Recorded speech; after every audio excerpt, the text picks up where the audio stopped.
let's get into that Fang experience real quick. The big N in Fang, or Mang as you call it, Netflix. How did that come about? Got to Georgia Tech, got that experience, right? Got to the startup, got that cloud and SaaS app experience.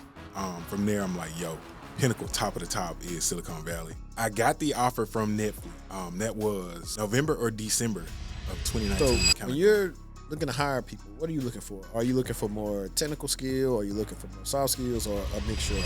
For example, we have a tier 2 role. What I'm looking for in that is someone who has experience in specific domains. So for example, right, if we were a Google organization and we're getting ready to do a migration of users from Microsoft to Google or vice versa, I want somebody that has done that. How you feel about boot camps and the influx of social media tech influencers? There are situations, I would say.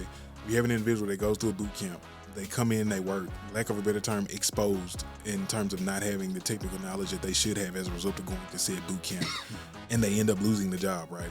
For me, as a black professional at, say, the executive or below level, right, knowing or seeing the trajectory and continuing to that, black people getting laid off or fired left and right? We constantly coming in these situations and we don't have the knowledge that we need, and it's being taken advantage of or exploited.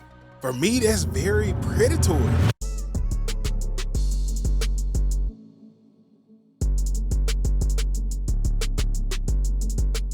This video is being sponsored by Level Careers. It's 2024 and people are still having issues beginning in cybersecurity.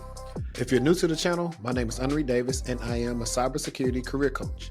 The main issue that I see people struggling with is not their resume, but lack of cybersecurity skills. Input Level Careers cybersecurity course taught by Josh Matacore. Now, this has been a course that I've recommended for plenty of people on my consultations and clients. And let me tell you, the results have been astounding. Some of the main reasons why you want to get into cybersecurity is because it's in high demand, job security, you can work remotely, and you're constantly learning new things. In 2021, the Bureau of Labor Statistics stated that the average salary for an information security analyst is $113,000. To get into cybersecurity, the link will be in the description, and use my code TechTual10 to get 10% off your purchase. Welcome back to the TechTual Talk Podcast. I'm your host, HD, and we got another lovely guest for you guys today, Mr. Bricesen. Y'all gonna be in tune for a treat. This is gonna be our, I think, like first or second, IT manager, director on here.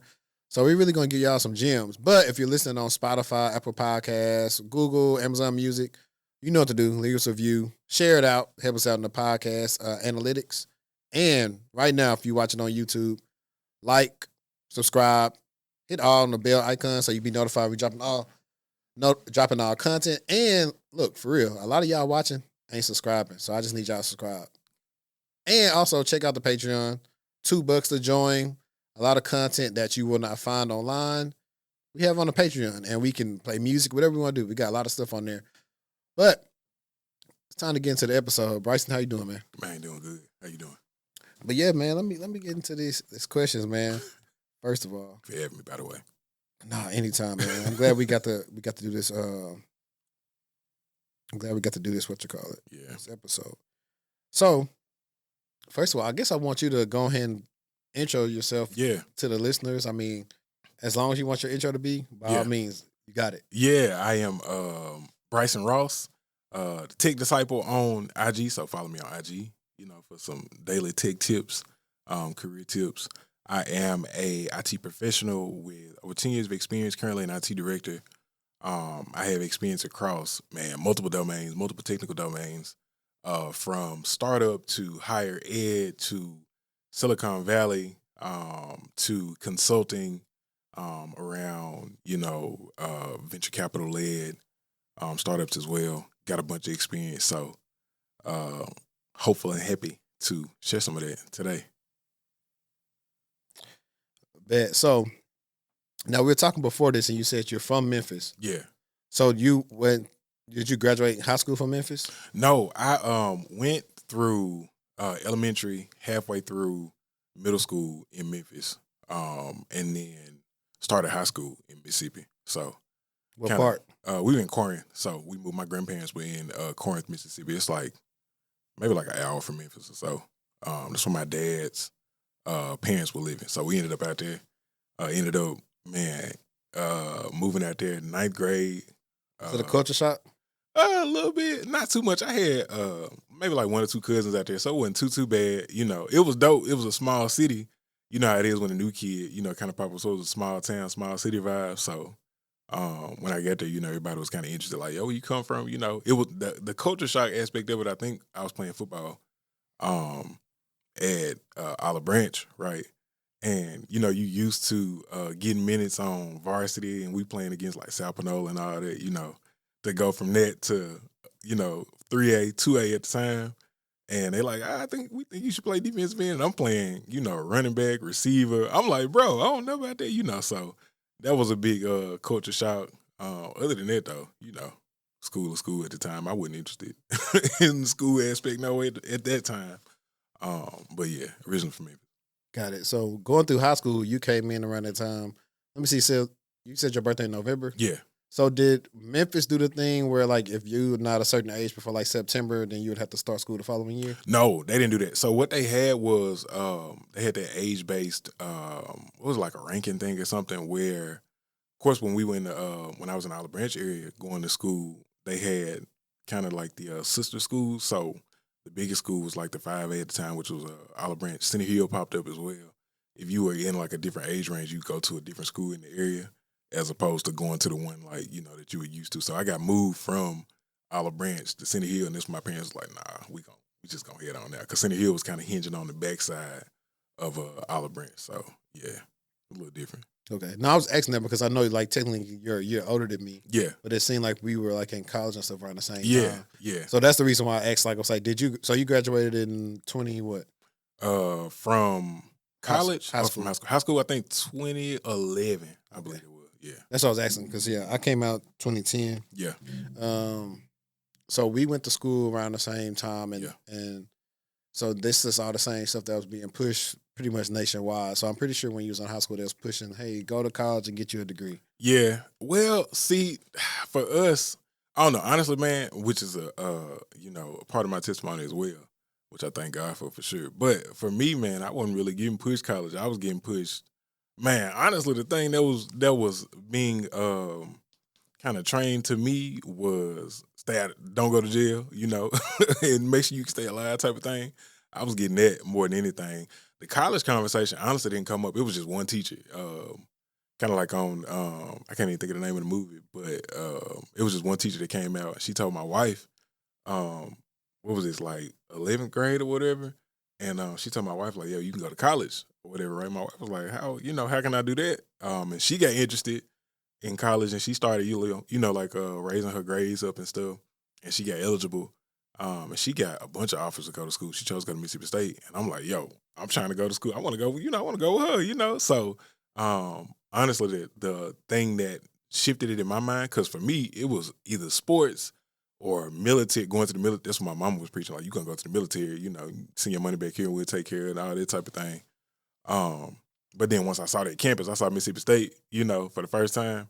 I was like, yeah, I gotta go here. So yeah, that it wasn't for the majority, honestly, in this small town, especially from a racial dynamic perspective. You didn't really see a lot of the black kids being told, like, go to college, go to school. They was more so talking to them about trades, and we had this thing called VOTEC, where you go and you learn how to weld. Yeah, you go and you learn how to weld and stuff.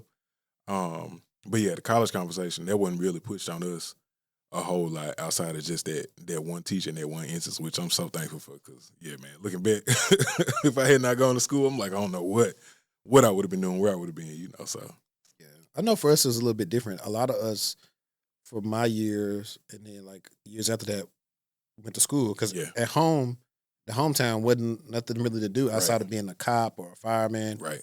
And then you had to go to school to be a nurse, right? Or you be a teacher. It wasn't a lot of opportunities. All the kind of manufacturing jobs had left. GM had already left. Yeah, you didn't really have a lot of options. So that's why we said, okay, we gotta do something to make some bread. Yeah. So that's cool. Let's get into Mississippi State. Yeah. And then I was on your LinkedIn. Yeah. I saw that you pretty much did information systems for your major. Yeah. So I did. At the time, this was a new major at State. It was ITS, Information Technology Systems. I started out, funny enough. So when I got accepted in Mississippi State, they asked me, you do like the pre-intake meeting with your Advisor. Yeah, your advisor. And at the time I had a woman, and she was like, "What you want to do?" And I talked it through, and I told her like computer engineering sounded good, right?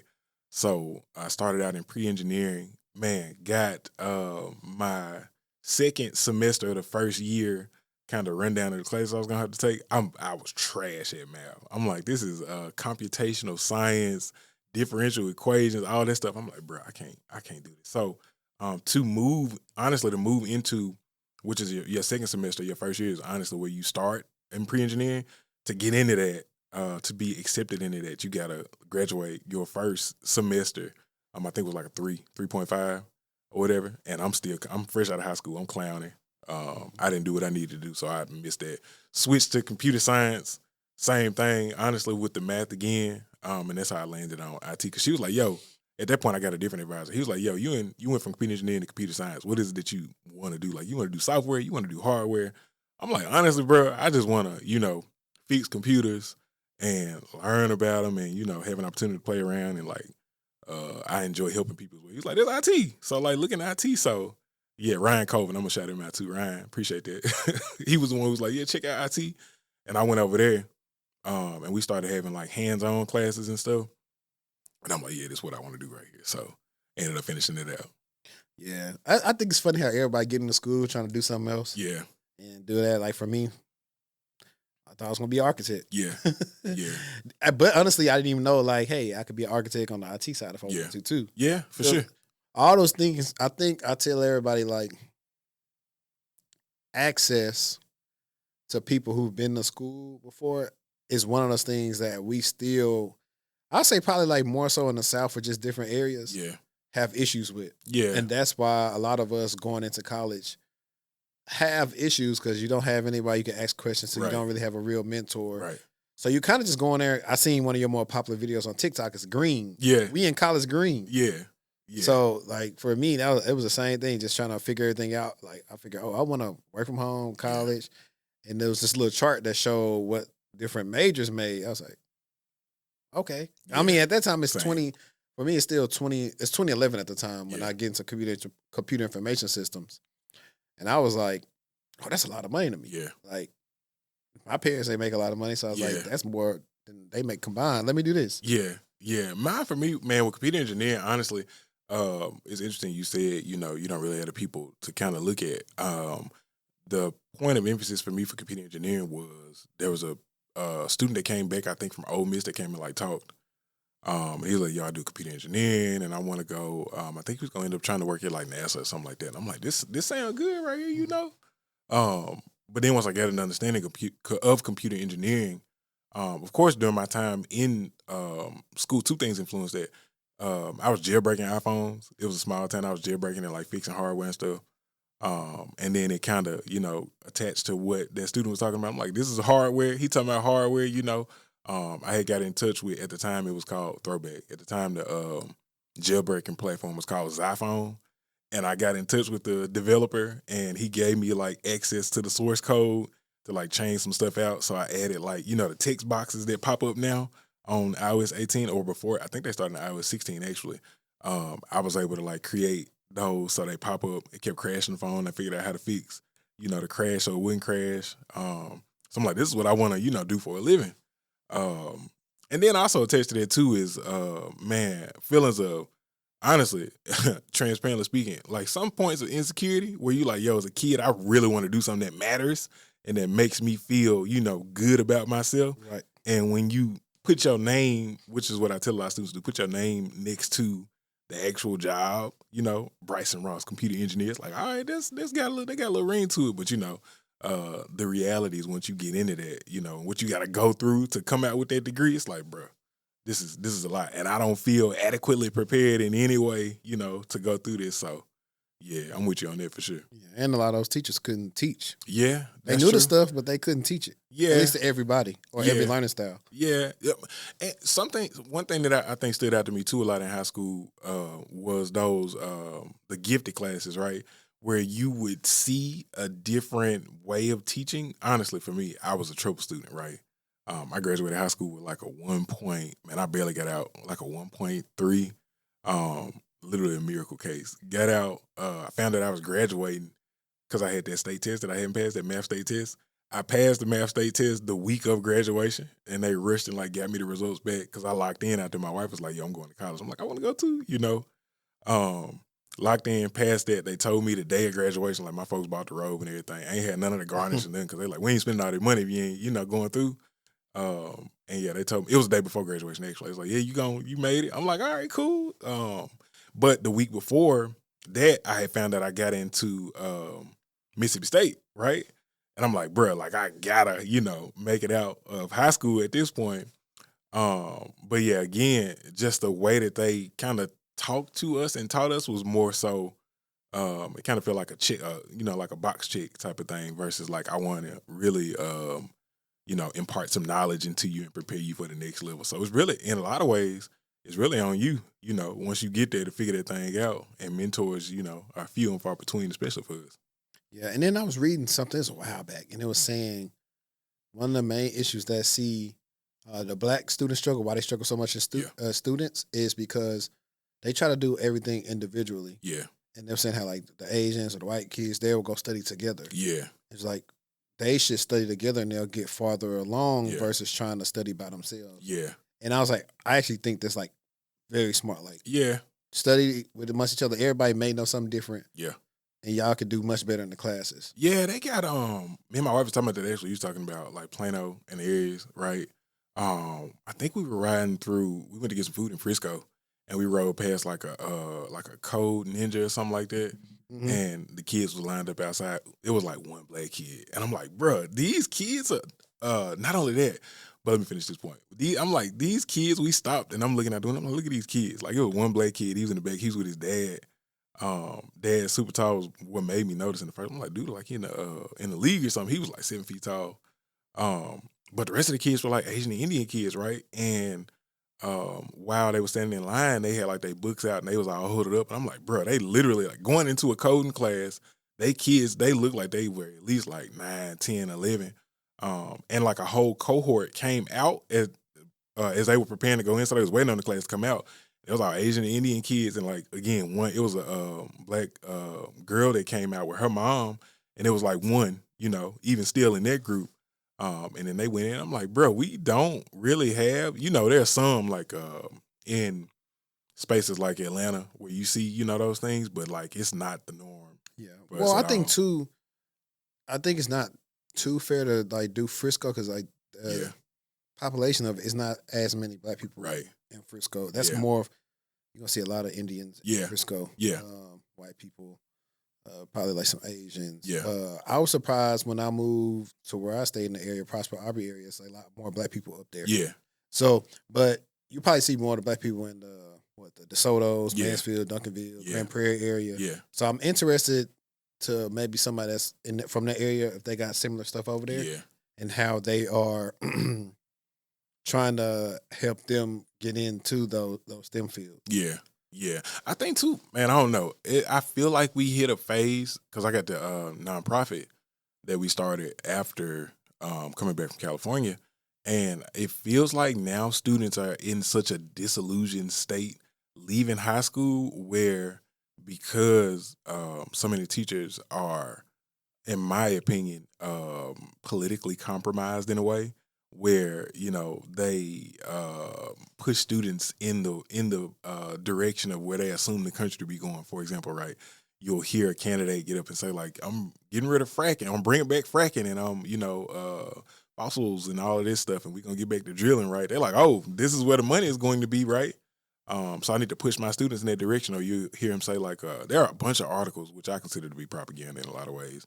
But there's a bunch of articles that come out now where they're like, yo, the millionaires are no longer in tech. It's in plumbing and, trades. And I'm like, bro, like if you realistically break that down to a student, which is what I try to do when I go and talk to students, I'm like, okay, you in the back, you want to do a trade.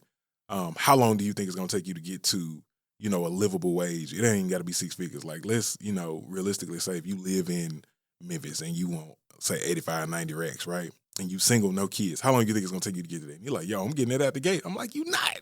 Because it is a you have to create the business. You got to be a Mhm. business owner. You got to do the work. You got to Gotta contract. You got to market. And not only that, in those industries, what people fail to mention is those are sometimes more competitive than tech. Because like if it's a say for example, like it's a in where I'm from, it's an old construction family, right? I think they call it like the Worsham Brothers or something, right? They've been there for years, like since my granddaddy. My granddad was young, right? You're not just gonna be able to break out of tech, break out of vocational school and start a construction company Yeah. and then compete with these folks. Like you're gonna end up gotta working have for them. Yeah, it's got to go through your apprentice program. Right. That, like funny you say that. Like my dad, blue collar Yeah. worker.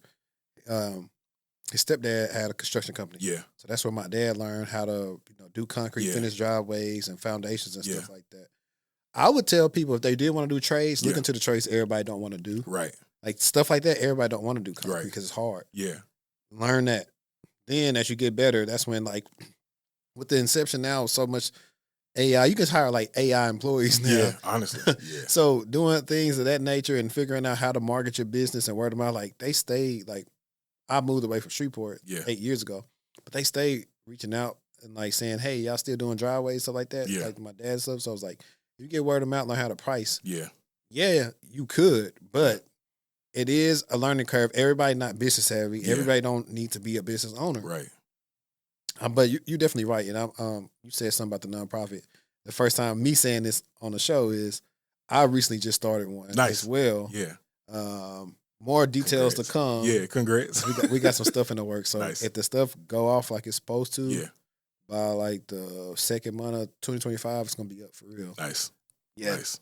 Yeah. because that's why that's what I want to do too. I really have it focused more so on high school, Yeah. college, and then eventually I'll probably get to adults. Yeah. But they'll probably have to meet a certain like income Right, threshold yeah. for like that, at least in the beginning, Yeah. until like we get Makes like sense. more established things of that nature. But Yeah. I definitely want to work directly with colleges. So Yeah. now I'm gonna circle back to my old college to see if the curriculum is the same, Yeah. and see how can I work with them on bridging the gap for like some of their kids to either get jobs or something like that. Because 2-3 years ago, I looked at LA Tech's computer information systems Yeah. Outdated. curriculum. It was the same as I did back in Same. 2010. Same. Ours is So I was too. just like, okay, are they getting certifications? I was Yeah. talking to the head, I forgot what they call, but the head person of the program who Yeah. used to be my professor. Yeah. And then I never emailed them back. So I'm gonna reach out to them again. And Yeah. like, I'm gonna ask my partners on how I would navigate this and Yeah. figure out how I could get some funds from the school, but Yeah. also facilitate these things. Yeah. And if I'm able to do that, I think that'd be perfect. Because people just do not have a lot of direction Right. while I'm in school, which is why, like I said, for the 1,000th time, this is why I like WGU, but why I don't like it in the event if you don't have any experience of knowing what you're going to do. Yeah. I mean, it's just a checkbox type It of is. degree, Yeah. and it gives you so many certifications. Don't get me wrong. They watered them down now too. They got rid of some of them. Yeah, don't get me wrong. I mean, it's still good that you get one, but at WGU, you don't. A lot of times, you don't build that network that you possibly will build. That Right. going honestly, if you got a chance, if it's affordable to you, go to college, go on campus, get away from family and everything. Take that Yes. time to do your character Absolutely. development. I think that's imperative Yeah. for young people, Yeah. especially with these Gen Z kids. Man. They're different. They Yeah. need to figure out how to live on their own. Yeah. They man, honestly, bro, it's kind of like the I think it was Time they wrote an article about that. It's like the screen generation, where They don't they know how to went talk to through- people. Yeah, they went through this whole sequence of this dude. They ended up marrying somebody, and he saw her out, and he knew her, saw her out at an event, looked at her, walked past her, got home, texted her like, "I saw you today." It's like, bro, they ended up, connecting later on, but it's kind of that, thought process where it's like, I don't know. I don't know if it's COVID that got rid of the interpersonal aspect of things where people just having a hard time reconnecting. It's or just what, fear of but- rejection. Yeah, that's true too. Man, look, listen, I'm used to the rejection. I told my wife that, I'm used to being the ugly dude in the room that's like, walk up to the girl, shoot your shot, and they like, nah, you like, hey, it is what it is. Oh, funny don't that you say that exist no more. since you brought that up. This is since I don't know when I'm trying to put this out like soon. Yeah. What you feel about Travis Hunter and his fiance? Bro, listen, man. Listen. I think it's my wife is really good at, I'll say reading people And from her perspective, you know, she's like, yo, I think she's scared of what's to come. And, you know, it's a lot of other stuff going on that you can't necessarily see unless you have an understanding of, you know, those types of relationships, right? So I get that side of it from, you know, a little, I don't know. I get that side of it from, you know, kind of a woman's perspective or my wife's perspective, right? From my side of things, bro, it look bad. From the outside looking just straight up in, it look bad. Like, it look bad. Especially, too, having, we were talking about mentors, right? Having somebody like a Deion Sanders who went through that, you know, similar situation with his relationship, and it was very public, and even though he was able to push through it and still, you know, succeed, I don't know, man. I'm praying. I genuinely like pray for that, man. I'm like, bro, let me pray for this, man, for real. Because, like, you know, I understand being in love, understand being, you know, solid, but, you know, Bow Wow gave some pretty good advice. I ain't listened to it. Yeah. I would just say, like, most of the people who older who've been, not even, you got athletes that's been through it. Shannon Sharp gave him advice and everybody else. Like, I don't even know how old Travis Hunter is. He might be, what, 21? I think he in his 20s. 20, early 21? 20s. Yeah. He's like around age, my baby, one of my baby brothers. He's 20. Yeah. And this is when you learn, like, hey, the kids just got to figure out themselves. Like, so much stuff that I told him when he was like his freshman year at Tech, I'm like, yo, this, and this. When it comes to these women, this and this, I used the, I don't know if Future said this or not, but I was like, if you treat them like a superstar, they're gonna treat you like a fan. Yeah. And I tell him that, and then he was like, he'll come back later and say, man, you was right. Yeah. I have a younger cousin. I would tell him the same thing. Me and him are closer than I'm like 2-3 years older than him. And then years later, like two years ago in Austin, we were sitting down talking. He was like, man, we get this wisdom and knowledge from, said, life, messing up. Yeah. And it's like, all I want y'all to do is do better than me. Yeah. So that's literally what I'm telling you, like, just in a concerning way, like, just from what I know. Yeah. And from what I gleaned from Travis, what I honestly think it is this is probably the first person that really liked him, or he thinks really likes him. Yeah. And because he said they've been here 5 years. Yeah. And then you go to, like, I think before he had his teeth fixed and all this other stuff, outside of his athletic ability and stuff like that, he probably wasn't getting a lot of looks. Like yeah.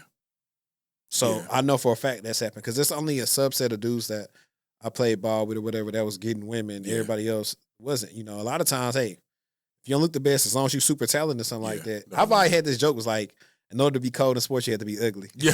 I always had this joke about it, because you know, you rarely see like a Odell or some other people, like an attractive person be very, very good at sports. So where like he could still be fine without this, because you know what I'm saying. So man, go model something, right? So you rarely see that. So I think it looks like that's what he was going to do. But hopefully, you know, I hope people, like, they're trying to wish the bad. I really, like, I'm not too into it to where like everybody else is. Yeah. I just see the little headlines about like her doing this and that, but like, I think one, she gonna have to do media training. Two, he is too. I'm like, hey, y'all ain't gotta respond to everything. Yeah, damn. I think. So going back to what you said, you know, you treat them like a superstar, they treat you like a fan. I'm a big advocate of, as a result of, you know, man, I got married at 23, 24. My wife was 22 at the time. We got married super young. But I'm a big advocate of, you know, relational reciprocity. Where, I know you was going to go ahead. Yeah. So in some instances, and that's where, man, discernment comes into play. You know, in some instances in relationships, you know, you can kind of read the room of what folks call the vibes, right? Where it's like, all right, I'm being respectful. I'm doing everything, saying everything that I should. You know, I ain't talking to other women. This is my priority one, right? And if you don't see, would be my advice, if you don't see the reciprocity in that regard, then it's like, okay. Then you need to like seek external counsel. Like, all right, this feel a little. Or bring it up. You know, a lot of people will not say nothing to the person. They don't communicate. It's hard. It's hard to have those. Even now, bro. For me, even it's hard to have, you know, even at work. Work honestly trained me for that. When I became a manager, at Netflix, right. The thing for me that was the hardest was being okay with people not liking me, and then when you trace those things back, it's like, okay. This has been something, you know, since a kid. Like, hey, I want people to be all right with me. I want people to, you know, because I'm very energetic and boisterous. You know, you come into the room, I'm still to this day the person that'll bring the energy to the room. But then I feel like with wisdom now, I understand that there's a time and a place, right? Because everybody don't want you busting in at. I was doing it every morning at Netflix, like busting in at 8 a.m. Like, yo, you know, bringing the energy up. They're like, bro, I just woke up. I was up partying last night. I don't want to hear that. Yeah, but. You know, you still got to maintain you, and you can't, you know, allow a relationship or any situation to change you. But work taught me in a lot of ways, you know, one, that it's okay to have those hard conversations because they're necessary. And you can, apply that, or I have at least applied that in my personal relationships as well, where, I don't know, in the black family, at least in mine, right, it's like, yo, talking back, it's talking back, you try to address something, or you bring something up that your folks done left. Like, hold on, bro. Actually, what you said to me last night hurt my feelings a little bit. Can we talk about that? Hold on. Yeah, we can talk about it. Let me get this belt to help you talk about it, I think, doing away with that train of thought and being able to present or be in a relationship to be forthcoming and say, like, yo, you putting a little bit too much out there. My wife talked a lot about, we was actually comparing last night.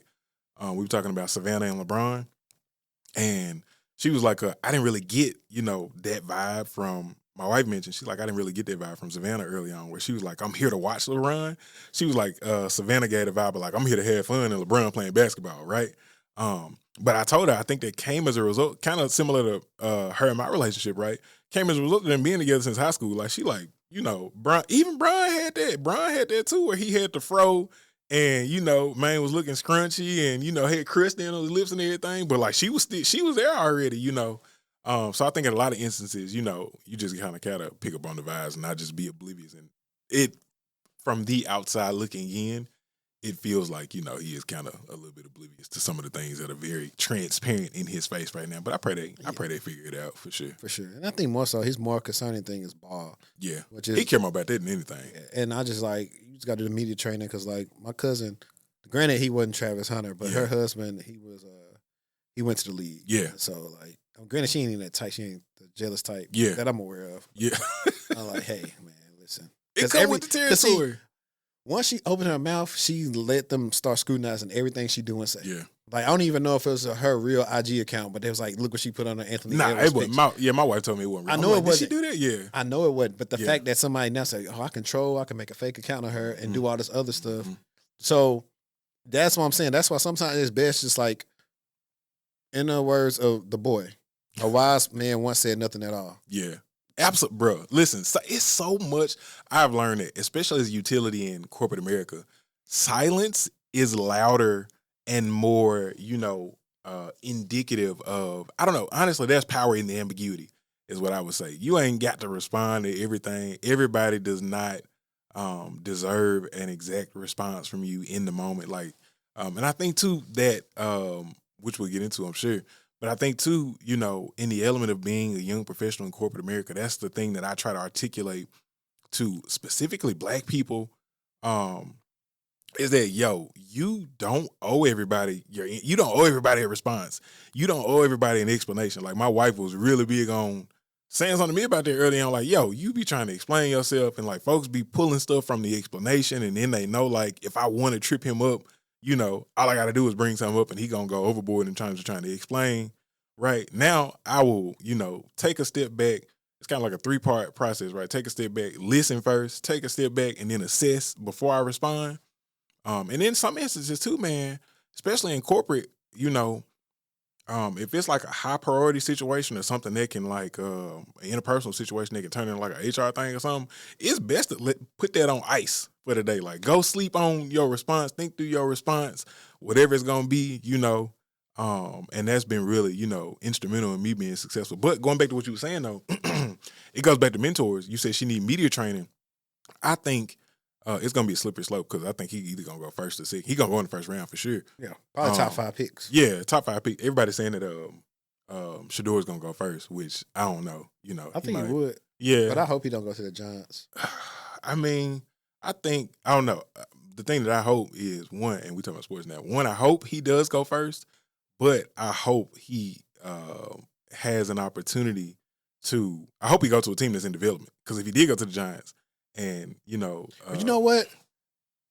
John's been in disarray, but him having Malik Neighbors wouldn't be too bad. It wouldn't be. And, too, I feel like that's a situation where that would open the door for his dad. Because I don't feel like his dad really want to stay in college like that unless he get, I think he do. Yeah. I think he want to stay? I think he want to stay because he knows around the same thing that Nick Saban knows. It's like, once I that's get what to the training aspect is. When I get to the NFL, I can't. They grown men. They already who they is. Yeah. Like, so I think right now, because I think at any given time, if he wants to go coach, he could do like Pete Carroll and go to NFL if he wants to. But I think right now he's into like trying to mold some of these guys. They already get some good recruits. So I don't see him foregoing that. It had to be super lucrative, or it had to be a way where some type of way Shedeur get to the Cowboys in like year 5 or something, and he can go coach at the Cowboys. Yeah, that'd be fine. I think they got a house out there too. But to the mentor point, I think you said the media training. I think just getting around other folks that have other wives that have kind of gone through it, they can like sit her to the side and say like, "Yo,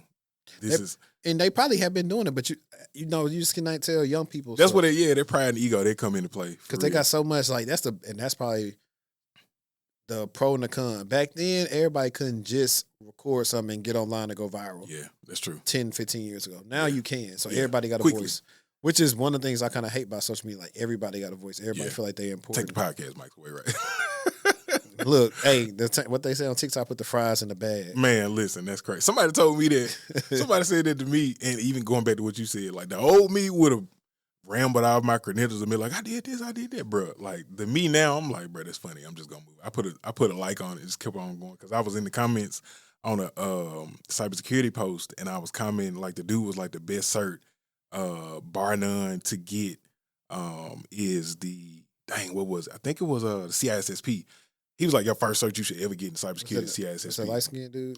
I don't know. I can't remember who it was. It was like a random post that I scrolled by, and I saw it, and he was like, all right. He was sitting in a car, and he was like, the number one cert you should get as a cybersecurity professional before you get anything else is the CISSP. And I commented a long thing. And I'm like, bro, you need fundamental knowledge to get to the CISSP. I wonder if it's at the Tech by Trail, dude. I don't know. I had to find it. Because he was supposed to come, we were supposed to have an intro call one time. Yeah. Because I stitched that on my page one time. I was like, this is somebody who probably not in the field just telling you something. Yeah. Because they Googled certifications to get in cybersecurity. I was like, it don't work like that. Somebody got to endorse you to get CISSP. Yeah, you got to go get it. No. Yeah, it's similar, man. The thing that bothers me most about like, the cert culture, which again, I'm sure we'll talk about, but I think for me, working at Georgia Tech, right, and being able to, I was working at the help desk, went from tier 1 to tier 2, and in tier 1, I saw so many people that had these credentials, but then not just seeing those credentials, being able to see what they were doing on a day-to-day basis, and then you go and see the degree that they got behind it, and then you go and see the experience that they got. It's like, oh, you didn't just go and grab, the CISSP. You worked your way up to this, and then the director, was the person that also has their CISSP that, went through the process with you on that. And I think that's just knowledge that I try to share with people. So that's what I put in the comments, like, yo, the one thing, and I mentioned Simone, because the person that he stitched, it was a video of a dude crying. He was like, I just got fired. I was trying to get into tech, and my manager came in and caught me, doing some tech work on the work hours, and she was like, yo, you out. And now I'm not done with my transition yet. And he was like, the thing that you shouldn't have been, he was focused on Security Plus. And he was like, the thing where you messed up at, first of all, is getting your Security Plus. Well, he said getting your Security Plus, right, was where he messed up. He was like, the only cert you need to be worried about is cybersecurity professional, CISSP. And I commented like, bro, you on the right track. And I reached out to the dude. We ended up talking. Oh, you gotta find that video for me. Yeah, I'm gonna find it. I think I saved it in my slew of TikToks. But I ended up reaching out to the dude, and I commented on there or whatever, and he liked it. He didn't respond, but he liked it. And once he liked it, I just reached out via DM like, hey, bro, if you want to talk, we can schedule a call or whatever. We ended up talking just last week, actually. And now he changed his mind. He said now he want to do like some type of engineering or computer engineering type of thing. Because now he got another job. He's working in finance now. Doing like a finance thing now. And he's like, I want to stay in this range. I'm like, bro, if you living where you live now, which is on the East Coast, close to New York, and I'm like, finance, I know folks that work in finance, and you have gathered an understanding. I think he made like a copy of the Bloomberg portal on his own. I'm like, bro, that's impressive. Like, if you figured that out, and these are correct, he did it for crypto, where it's like a ticker and all of that. And he's like, bro, I got this on my phone. I added this to my watch. I'm like, bro, if you can do that, there are literal firms in New York right now. He's like, I move wherever.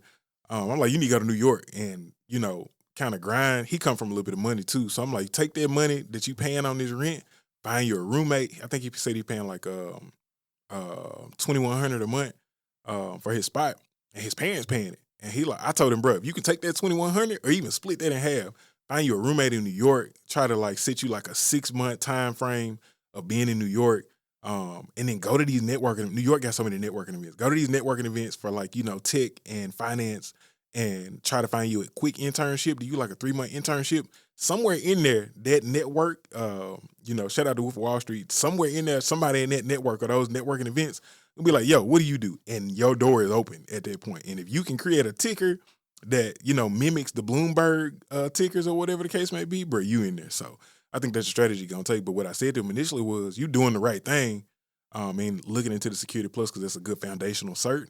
And I mentioned Simone to him as well, of like, yo, if you're looking into the government, like this is a very, simplistic or simplified process of getting into that industry, which is, projects, Security Plus, job search strategy, similar to what you said earlier, right? Where the government is going, because the government is so siloed in technical places, they're going to teach you a lot of that stuff, right? As long as you got the credentials, they're going to teach you a lot of that stuff. So, but yeah, I think he's on a good track now. But yeah, man, folks on social media, they be all over with it. Yeah, they be bugging. Yeah. But to get into something that you brought up, that you mentioned it before I did, so you started doing IT support at Mississippi State. Yeah. Now, was that for the whole college, or was that for a specific college of like for me, I did IT for the College of Business for almost 2 years. Yeah. What about you?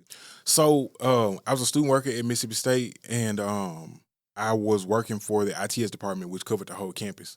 Started out in that role. Dang, who was I working on? It was entomology was the first building. Then I got hooked up with one of my mentors, Dr. Gatewood, shout out to him. Got hooked up with one of my mentors, and he had sports. So he gave me, like, once he, viewed me as a trusted resource, he gave me like half of his department to go and do support for. So it was like football, softball. I didn't have baseball. He kept baseball. Who else did I have? I think I had women's basketball. And then I did some stuff in men's basketball. But in that, you still did stuff for the president's office as well. But in that, I feel like that's really where I learned the most, which it sucks now, which we can talk about. But it sucks now because the help desk is essentially, I feel bad sometimes, unless it's in specific situations of suggesting the help desk to folks. Because it's like, bro, help desk ain't paying, even what it used to is paying less than it used to in the broad aspect of things. But yeah, doing that was honestly where I learned 90% of everything that was my foundation. Where I learned more or less everything, and how to communicate with people was the biggest thing in there, right? But yeah, to answer your question, I had sports, mostly sports in that first job. Cool. And so I know you did that for a while. Yeah. And well, let's do this, because I got IT people that watch this, help desk people that watch this. Yeah. When you say, and I know it's been a while since you did IT support. Yeah. But when you learn some stuff, what type of stuff outside of communication? We'll say outside of soft skills, what type of technical skills that you learn? Yeah. So first part of that help desk, right? At Mississippi State, the technical things that I learned were really focused on the broad organizational tasks, right? So, for example, if a ticket came through, that's where I gathered an understanding of ITSM. That's where I learned about service level agreements, internal, external service level agreements. So we had an internal service level agreement around, hey, see something, grab something was kind of the motto, right? You see a ticket come through, you grab it, you attach your name to it, and the SLA starts, which was a response time SLA of initial response, not a completion. Was, I think like 10 minutes in that. And we had like a call center of student workers. But then we kind of shortened that as well. So I get an understanding as to how to understand metrics, service level agreements. Within that, once you got to tier 2 of that, I get an understanding of KPI, key performance indicators. Are like, all right, these are the things, which I appreciate my manager at the time for doing. He laid out like, these are the things that would say to me from a box check perspective that you're ready for the next level, for me to give you a department on your own, right? So it helped me gather an understanding of that.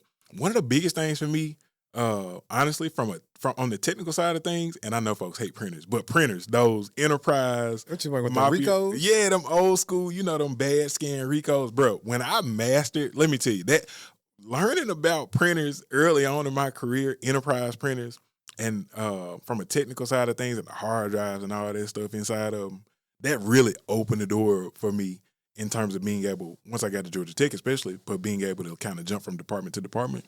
But from a foundational perspective, just figuring out how an org works as opposed to like, going out just grabbing computers and unplugging them and replugging them type of thing. So, yeah, those are some of the things I learned early on.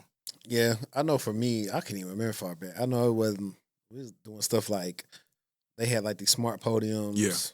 they may have something going on with the computer fixing it or whatever. Yeah. Like, cause so the other thing that I've mentioned before is so what also got me interested even more in IT was over the College of Business whole IT department was a black man. His name Mr. Eddie. Nice. He came. I think he's from Chicago. Yeah. He had a lot of experience. Like Yeah. he was like he got experience on that stuff that they don't even do no more, like Right. Novell and all that stuff. Man, I remember Novell. Like we used to use Dell Case Client for our ticketing process. Nice. And that's who got me like interested. He like a wealth of knowledge, and I plan to like go back to school and probably get him on there. Yeah, because that was like pretty cool. Because that was my first time. Yeah. Seeing anybody look like me that knows how to do this stuff, that's making great money doing it. Yeah. We had a big family out there in Ruston too. Yeah. And all his kids would come up into our area where we worked at and stuff. Just chill. Yeah, that's dope. He was solid too. So shout out to him for that. So you leave Mississippi State. Yeah. And then you start doing IT support at Georgia Tech. Right after it wasn't Georgia UGA. Tech. I was at UGA for like a year. You went from IT support to IT engineer. Yeah. I went from IT support to IT engineer at UGA. So you moved to Georgia at this time? Yeah, that's when we got to Georgia. My wife got into grad school at UGA. So I got a job at UGA as well. I was like, you was doing it smart then, because you know how it does. Okay, let me ask you this: since she was your spouse at that time, did she get like any discount on school? She got, so we both got our master's degrees for free. She got hers for free through. She was doing an assistantship at UGA, literally. And this is the part that folks don't hear about a lot. You know, when folks are like, "Yo, look at my Range Rover, bro. I'm in tech." You know, when my first job, real job in tech, bro, I was making on paper $30,000. After them taxes, I was bringing home, man, like $1,200 a month. And we was at a point where I would it was a Dairy Queen on the way home, Dixie Queen, whatever it was, on the way home or whatever, coming back from UGA. And if my wife wasn't at home yet, I would like try to sneak. They had like the 5 for $5 thing, and I try to sneak like some chicken tenders or whatever. Like, let me get 3 instead of the 5, right? And it still come out to like $5.49. And I get to the house and she look at the bank account like, bro, what you spend $5 on? So I was in tech. I was working, you know, I had a reputable job, I had a pension and all that, but like we was still like, you know, struggling. She was making more than me as an assistant, doing her assistantship. But yeah, to answer your question, yeah, she got her degree for free at UGA. I was working there at the time and it wasn't sustainable, you know, financially. So when she finished that, we was out to Atlanta. And from there, man, my first dream job was Georgia Tech, where I'm like, yo, this is the spot where, you know, engineers go. Again, in my mind, I'm like, bro, I didn't get to finish computer engineering. I didn't get to finish computer science, but I can work here. You know, I can be amongst the elites, right? And man, God came through big time on that, because I was literally stunned. In between that, when my wife finished grad school, right, she was working at like, I think she was working at like a Dell XMC call center, which was hilarious to me as a person in tech, because she didn't know nothing about tech. And she read me her script one time, and like she said she had to call people, and it was like offering to people to buy like business servers. And she's like, I be praying they hang up on me, so I not had to do this. And she was at work or whatever, and I did the Georgia Tech interview, left UGA. One day, did the Georgia Tech interview. Man, I had on a full blown suit, 2-piece suit. Hey, listen, these people know who rocked the thing. Yeah, wearing suits to an interview used to be a thing. It used to be a thing for real. Now, bro, I had a dude came in for an interview like a month ago. Bro, had a hoodie on, some shorts. I'm like, come on, he was knowledgeable. I'm gonna give it to him, bro. The role was around. You probably know what I'm talking about too. The role was around. Not dashboard, databases. And that database knowledge, for those of you interested in that, database knowledge is very hard to come by. Today. We got had a bunch of old, he converted them, had a bunch of old databases that essentially nobody knew anything about. A lot of those things too, in terms of the point of sale system, but the old school thing, because we needed to convert it into our new CRM. A lot of this stuff was in COBOL, right? Dude my age, he like, my daddy taught me COBOL. He worked at Dillard's back in the day, so I know it. So it worked out, right? But yeah, he came in with a hoodie and some shorts, and I'm like, bro, you got the job, bro. But like back in the day, bro, it's a technicality because it's like ain't nobody else that know it. Yeah, he knew it too. When we was on on the phone interview, man had a toothpick in his mouth or whatever. He's like, yeah, what y'all need? I'm like, bro, he already know he got us, so ain't really much that can be done, you know. But yeah, I had on a two-piece suit. I still got this suit hanging up too. Two-piece suit, had the tie, had my shoes shined up, went in there like, yes, ma'am, no, ma'am, yes, sir, you know. And they called me and told me I got the job for Georgia Tech, and I said stunned for a minute. I called my wife. I'm like, yo, I got the job at Georgia Tech. And I think that role starting out was like 56, like 56.5. And at the time, that's my money I ever seen. I'm like, boy, we good now. We moving to the A. And from there, my wife was like, she just went to, because you have metered breaks or whatever. You get like 5-minute breaks every hour or so. Mm-hmm. She said she just used the rest of her break time that day because she's like, yo, I'm out. We gonna go to Atlanta. So that's when we got to Atlanta. I was working at Georgia Tech's College of Computing. And that's where it really just, like, my mind was blown. Some of the things that I saw. That's where I really learned a lot of, like, niche, deeply technical stuff that, like, carried me along the way, that really opened up my mind of, like, all right, I want to take this thing the whole way at this point. So, yeah. Yeah. And was there any other technical skills or platforms you got access to at Georgia Tech versus Mississippi State? Yeah. So Mississippi State was very, like, bare bones. I had access to the ticketing system. And that was essentially a ticketing system. And I had access to, I was getting a bunch of hoodies and stuff. It was cool. Getting stuff signed, as I said. I got stuff signed by Dak. But then in between that, skipping over UGA, getting to Georgia Tech, I got access to the patch panel for the college. I got access to, we had high performance computing clusters, right? First time I ever heard of HPCC, right? I got access to that. I got access to, or was able to gather an understanding of packet tracing. We were getting, one of the biggest things that really opened my mind up, that made me, interested more from just like the support perspective of things. We had a lab. It was a Linux lab that the guy had quit before me set up. And there were non-authorized ports in the lab, right? So they just went in. Essentially what they had like bots or whatever. That was like, this is pre-AI, real true AI implementation as to where we see it now, no ChatGPT. They had bots that would pick up cans and it would like crush the cans. It was a recycle bot. And they just had it in the wall, jacked into a port, and they just needed it to have internet access. It wasn't functioning as like an IoT device where somebody could go in and exploit and sit on that. That's what I immediately thought of. Yeah. They weren't functioning like that. It was just like a basic network card on the back of a, pre-built robot. So they moved all those things out, moved the Linux lab in there.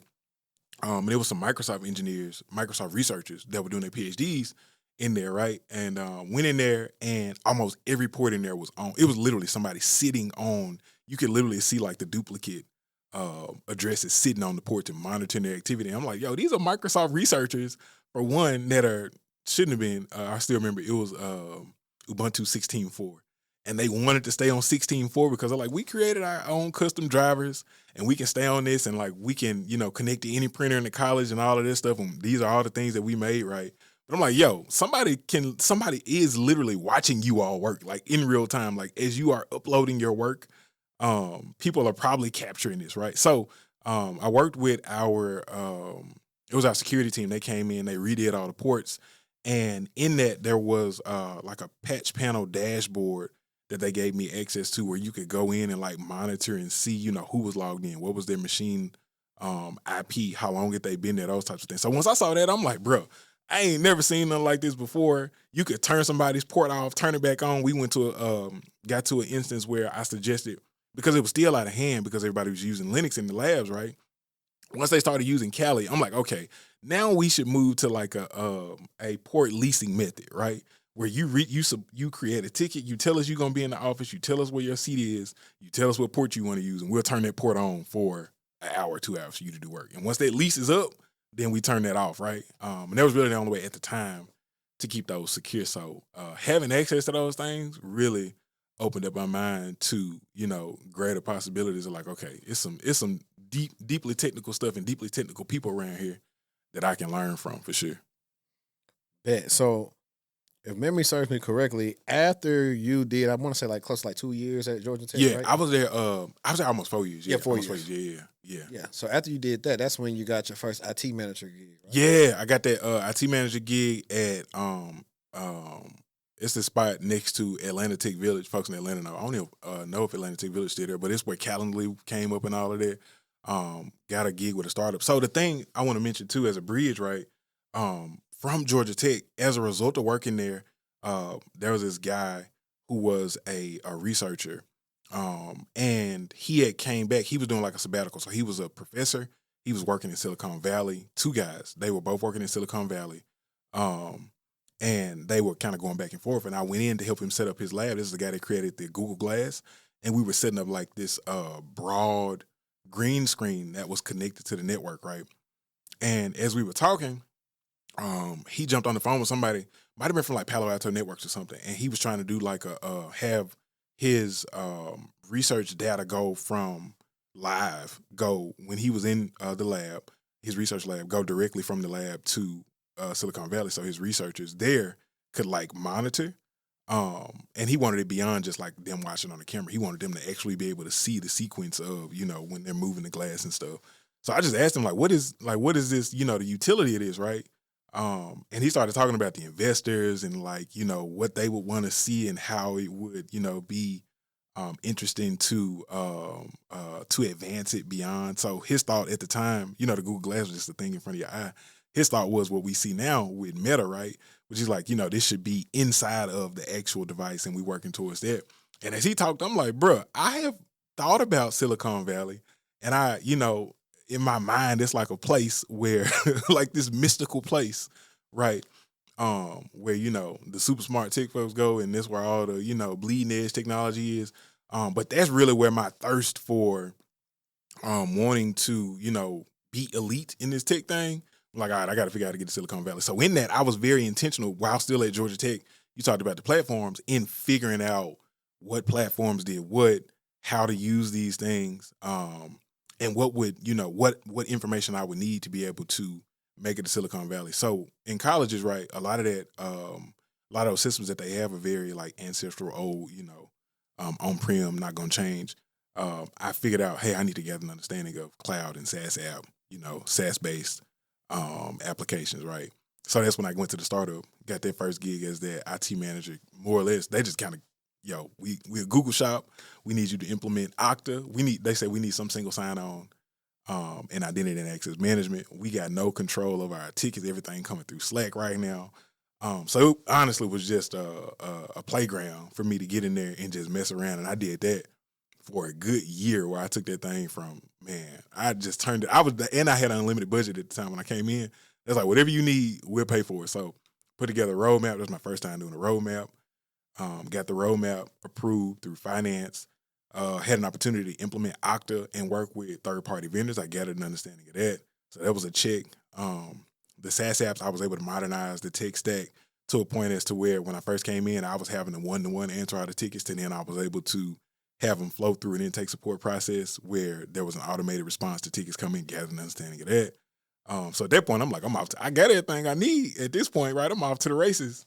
And then that bled over into the opportunity to finally get out to Silicon Valley. So, yeah. But, the thing to remember is, you have to be intentional in your pursuits, as opposed to, as you see folks doing that, just shooting all over the place, just trying to get whatever they can and like hoping some stick to the wall. Like, I think I'm in cybersecurity, or I think I'm in support, I think I want to be a project manager. You got to be intentional for sure. Otherwise, you're just going to be all over the place. Or, as I said in one of my videos, otherwise, you're just going to be at the help desk. Somebody going to be like, stay down here, bro. Yeah, let me read this LinkedIn post to you, because I thought about it was pretty interesting. Yeah. I shared it with my homie. We always have a lot of talks about this stuff. This dude is an IT specialist. Yeah. His post says, forget about cybersecurity entry-level roles, build your own experience. Everyone's telling you to get an entry-level job to break into cybersecurity. The problem is those roles are either oversaturated or don't give you the hands-on experience that truly sets you apart. The solution, stop waiting for someone to hand you experience, build it yourself. Here's how. Set up home labs, simulate real-world environments, practice tasks like vulnerability scanning, incident response, or configuring secure networks. 2, freelance or volunteer. Offer to secure nonprofits data or help small businesses with IT projects. These projects give you real-world impact and something to showcase. Document your work, post about your projects on LinkedIn, share what you did, how you solved problems, and the value you created. When you create your own experience, you're not just another entry-level applicant. You're showing decision makers that you can solve their problems today. In 2025, it's not about waiting for the perfect opportunity. It's about creating your own path. What's one thing you've done to build your own experience? Let's talk about it. So I think within that, he has some good points, but at the same time, the issues are when you tell somebody with not a lot of experience in the environment to set up real world. What is real world? They don't know what that looks like. Yeah. When you tell them to practice vulnerability scanning and incident response, they don't really know what they would like, how they would do it. I mean, you got to figure out how to research that and get pointed to the right direction, because that's what happens. You got a lot of people doing a lot of stuff, but they don't know how to do it. The freelance or volunteer part is good. You just got to know how to structure it on a resume for it to actually show up, and hopefully it boils over to actually look like good experience that you gain. Now, document work part, I like that. I always tell clients, hey, let's post about what we're interested in on LinkedIn, because as we want to get referrals or people to look up our profiles, they start seeing that you are working in this manner towards this certain goal. So all in all, it was good. I think his issue is that you're saying this and we don't know, hey, are you trying to get in cybersecurity or not? Because he's been in IT support for 4 years. Yeah. So like, for example, this would be a red flag for me. How you go from security lead in 2019? This don't make sense. How are you from 2019 to 2023 security lead, then you go to IT support technician? That don't make sense to me. Probably maybe a layoff. And two, I as a director, when I had managers under me and stuff, I would advise them when they were interviewing to, kind of think through the realities of the industry now. Because a lot of times folks would look and be like, yo, how you go from this to this? Don't, I would say, assume, one, get them an opportunity to tell their story. But then on the other side too, sometimes people end up in a spot where they don't have enough experience. Then they kind of got to scale back down, Yeah, just what I'm saying. But the thing is, though, is like, I always look at that as like, okay, people are like, well, why would you go backwards in your career? Right. And like everything else has been, IT support related. So it's like, my question would be, were you actually a security lead or did you just put that? Because I've had resumes where somebody clearly doing help desk and they put security analyst on there. Yeah. And I was like, anybody that get a chance to really look at your resume going to see you actually were doing help desk. You weren't doing security analyst work. Yeah. So I was like, don't do that. I was like, there are ways to kind of frame that. Like, I was talking to my homie right before this, and he was like, man, I'm pretty sure some security tasks he's doing on the support. I said, maybe, maybe not. I was like, for example, luckily when I worked at TSA, I actually was doing a little bit of identity and access management.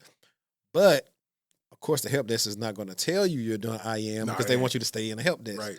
I was like, so a lot of times people ain't going to tell you you're doing identity and access management. I literally have calls where I'm talking to people say, yo, you're doing a lot of IAM work. Yeah. I was like, what you trying to do now and do all this other stuff, you got more experience doing that. Lean into that, learn about Okta, learn about Microsoft Authenticator, SSO, all these different things, and lean into that more so than trying to reinvent the wheel. And when they do that, they tend to be a little bit more successful versus trying to go compete and learn all this other stuff that you want to learn just by being on the blue team. I'm always about like, hey, making your strengths like super strong and going that route. That's always been my MO for the most part. So I kind of just wanted to throw that out there because it reminded me of what you were talking about. Of like I said, a lot of us, we don't have a real plan. We just taking it as we go. Yeah. I posted that too. Well, I just recently posted about offering one-on-ones and stuff to people because there are a lot of people that reach out to me and I want to add some structure to it. But even when I talk to people, I have like this roadmap template that I used. And again, it's essentially the main thing in that is just being intentional. Like, you really want to, when I talk to high school students via the nonprofit, right?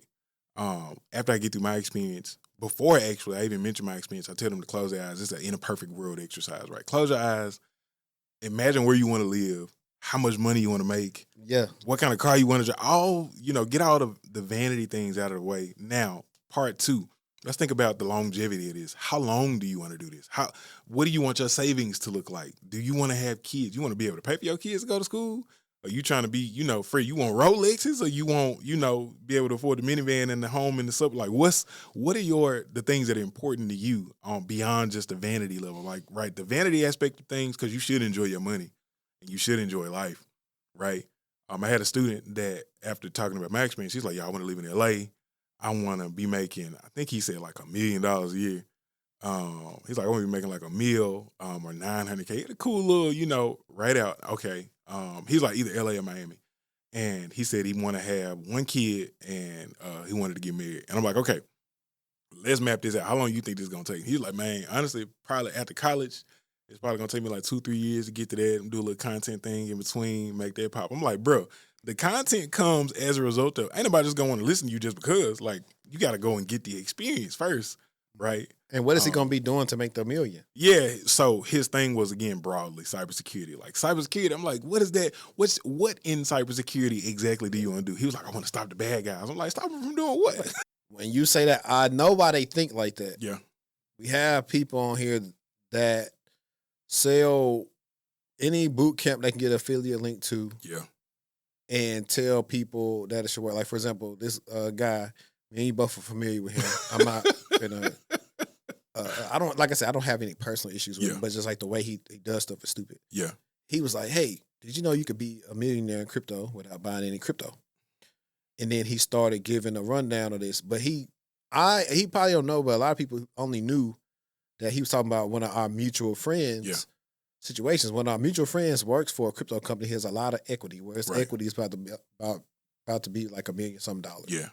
And so in the post, he was pretty much telling his story. It was like, yeah, I got this guy I know, he does this and this, and all this gonna happen, and then they're gonna be a millionaire. It's just like, so if you want to do the same thing and be a millionaire in crypto, like comment crypto, you get the link to the whatever. He ended up taking the post down because I sent it to my homie. I was like, yo, hopefully he give you a percentage of these signups he finna get out this boot camp. But he took the post away, and I was like, I said, he can't do that because like everybody not gonna be you. That was a very neat. Those are these cases. Is a security engineer, and his base is 2 something. Yeah. On top of his equity. Yeah. It's like all these people aren't gonna have those bases like that, they're not. or negotiate the equity because he had already worked for big companies where he could come in and say, hey, when I worked at Robinhood, I had this, so I need to get this amount of money, and this like everybody's not gonna be able to do that. So I was like, stop telling people that. Like going around and like, cause he don't like my friend, like, during the pandemic, like he got into lifestyle stuff. He had supercars, stuff like that. But he never was telling people, hey, how you can be a millionaire in cybersecurity because he made smart investments. Yeah. Was able to get his net worth like that, but it wasn't strictly just off cyber. Cyber helped him get there. Yeah. And a lot of people are not saying that. Like, of course, if you do it the right way, like if shout out to Justice, you want to do it the right way, start your own company, work C2C. And then you can charge whatever you want to, and you probably be a millionaire faster. Yeah. But a lot of people are just trying to tell you like the job stack, what you can do. But sometimes it's hard, and a lot of people who are job stacking aren't at high levels. Yeah. They're like at beginner level, so they got 2 or 3 jobs, but they're like very busy. Yeah. Where most of us know, the more experience you get, you really are hired to solve like just complex issues or whatever. So you really don't work all the time. Yeah. Unless like you might have a day where you're super busy with meetings or whatever, but normally it's just more reactionary. Right. And that's actually a more viable way to job stack versus being like a tier 1 and having to do all this work, whatever. So. Yeah. Yeah. I saw a post, I think it was yesterday actually. I sent it to my wife, and a dude had grabbed the Kanye AI voice, and he's like, you ain't job stacking, you're moonlighting, and that's illegal. So I think a lot of folks too, you see people in situations where they will job stack or take the advice of like, like an online guru or something. They're like, yo, stack these remote jobs. Number 1, folks going back to the office. A lot of people going back to the office for one. Number 2, if you look through which I always advise people that come to me and they're like, yo, I got 2 roles. I'm like, make sure, because these companies will sue you. They'll sue you. They will sue you for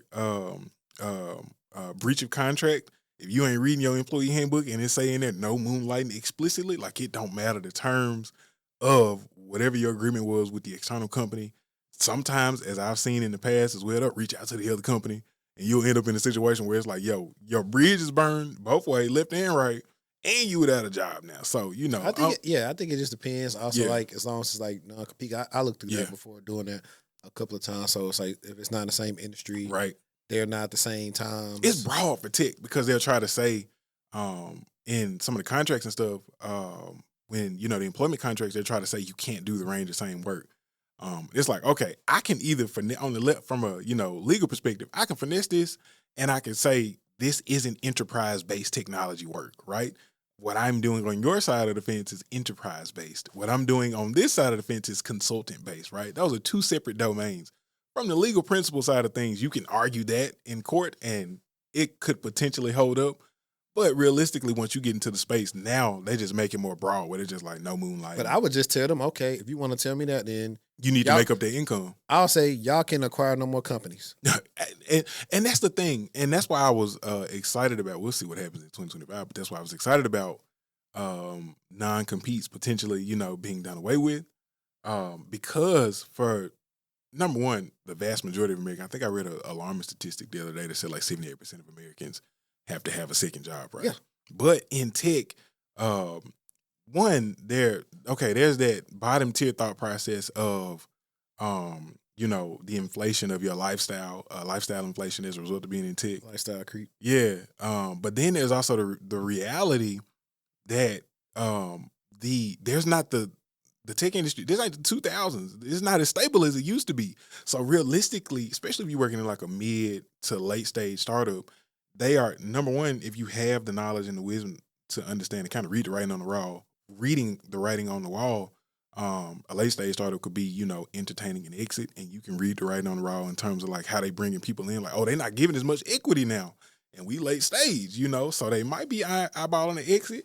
That might mean they finna start some layoffs, So in a lot of ways, that consulting piece for people that are in tech is almost a necessity, because it's like, in the in-between of whatever may happen, even with big tech now, right? I think Meta here in, I think they're in Fort Worth or whatever, or in Arlington one. I know they're Austin for sure. Yeah, Austin.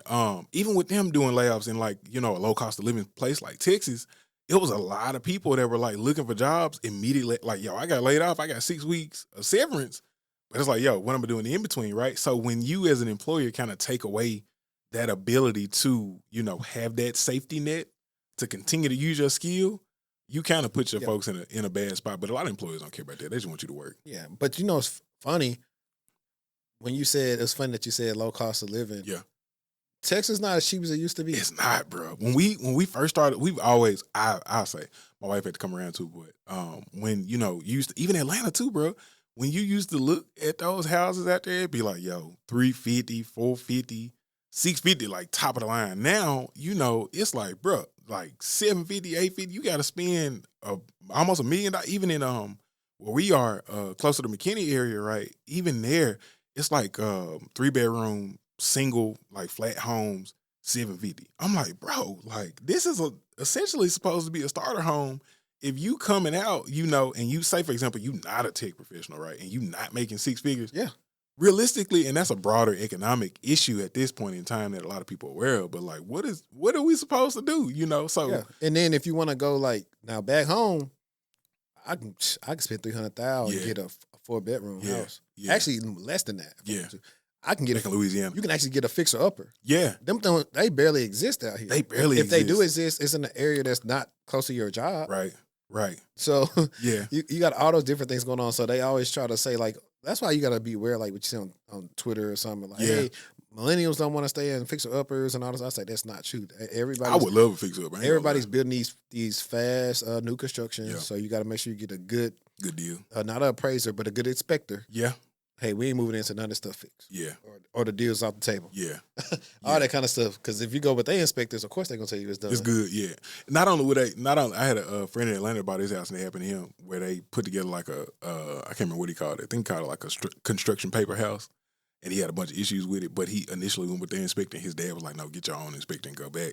And the first thing they told him was the inspector told him it was good, but we're going to give you a 1-year warranty as well. So he had like walls, like sheetrock falling down and stuff. And he was like, yo, can I use my warranty? And of course, it's like kind of like cars, like, oh, we only meant the powertrain, right?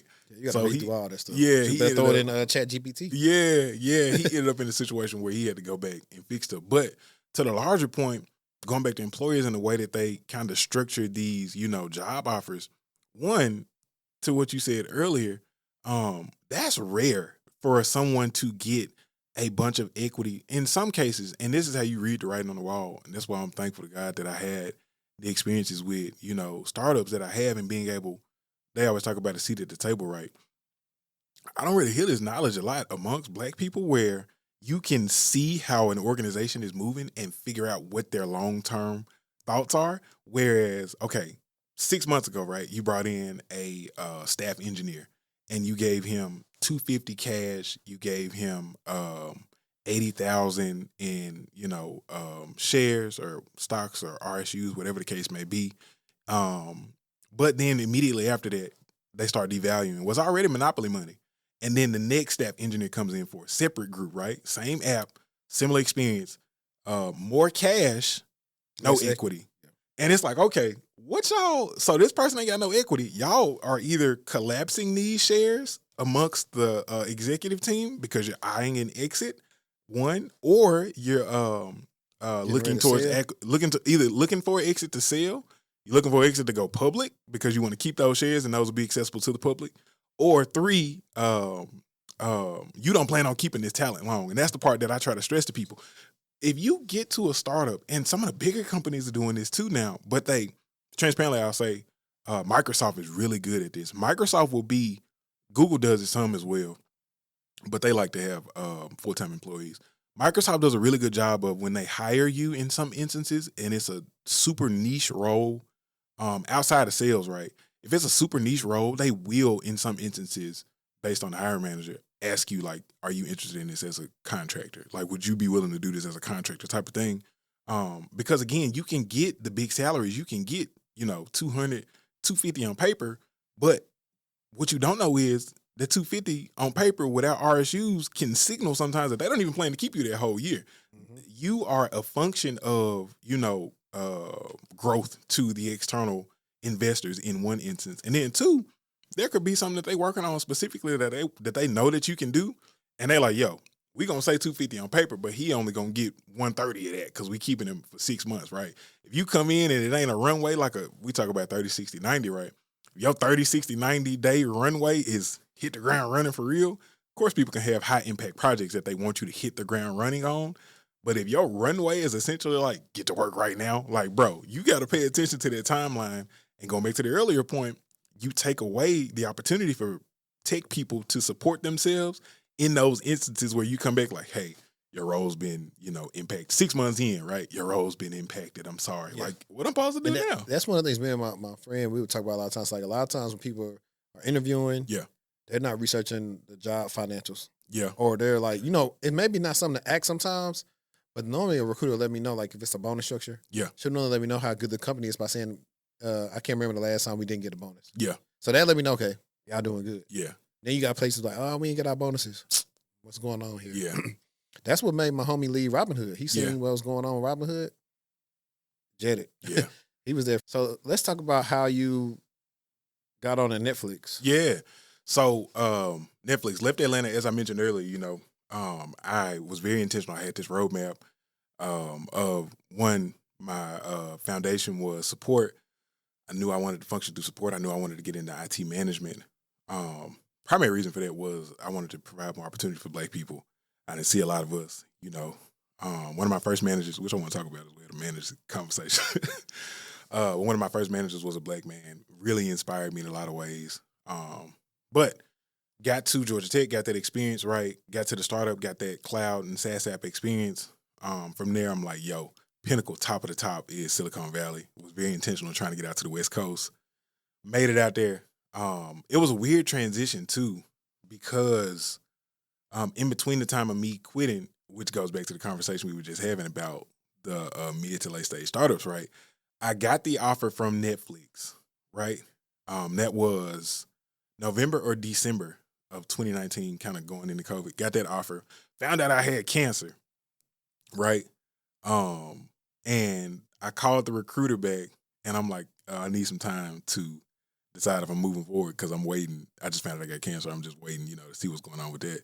She's like, oh, yeah, take a week, or so. But in between that, once I accepted the role, had the surgery or whatever, thank God, there was nothing left. I didn't have to have any additional stuff done there after that surgery. But after the surgery, accepted the job, we was in line getting my meds after the surgery, called my potential manager back, and I'm like, I want to go into management, like IT management for sure. Like, and I'm looking at when I come, I'm looking to gain X, Y, and Z experience because I already had a roadmap, right, that I wanted to work towards there.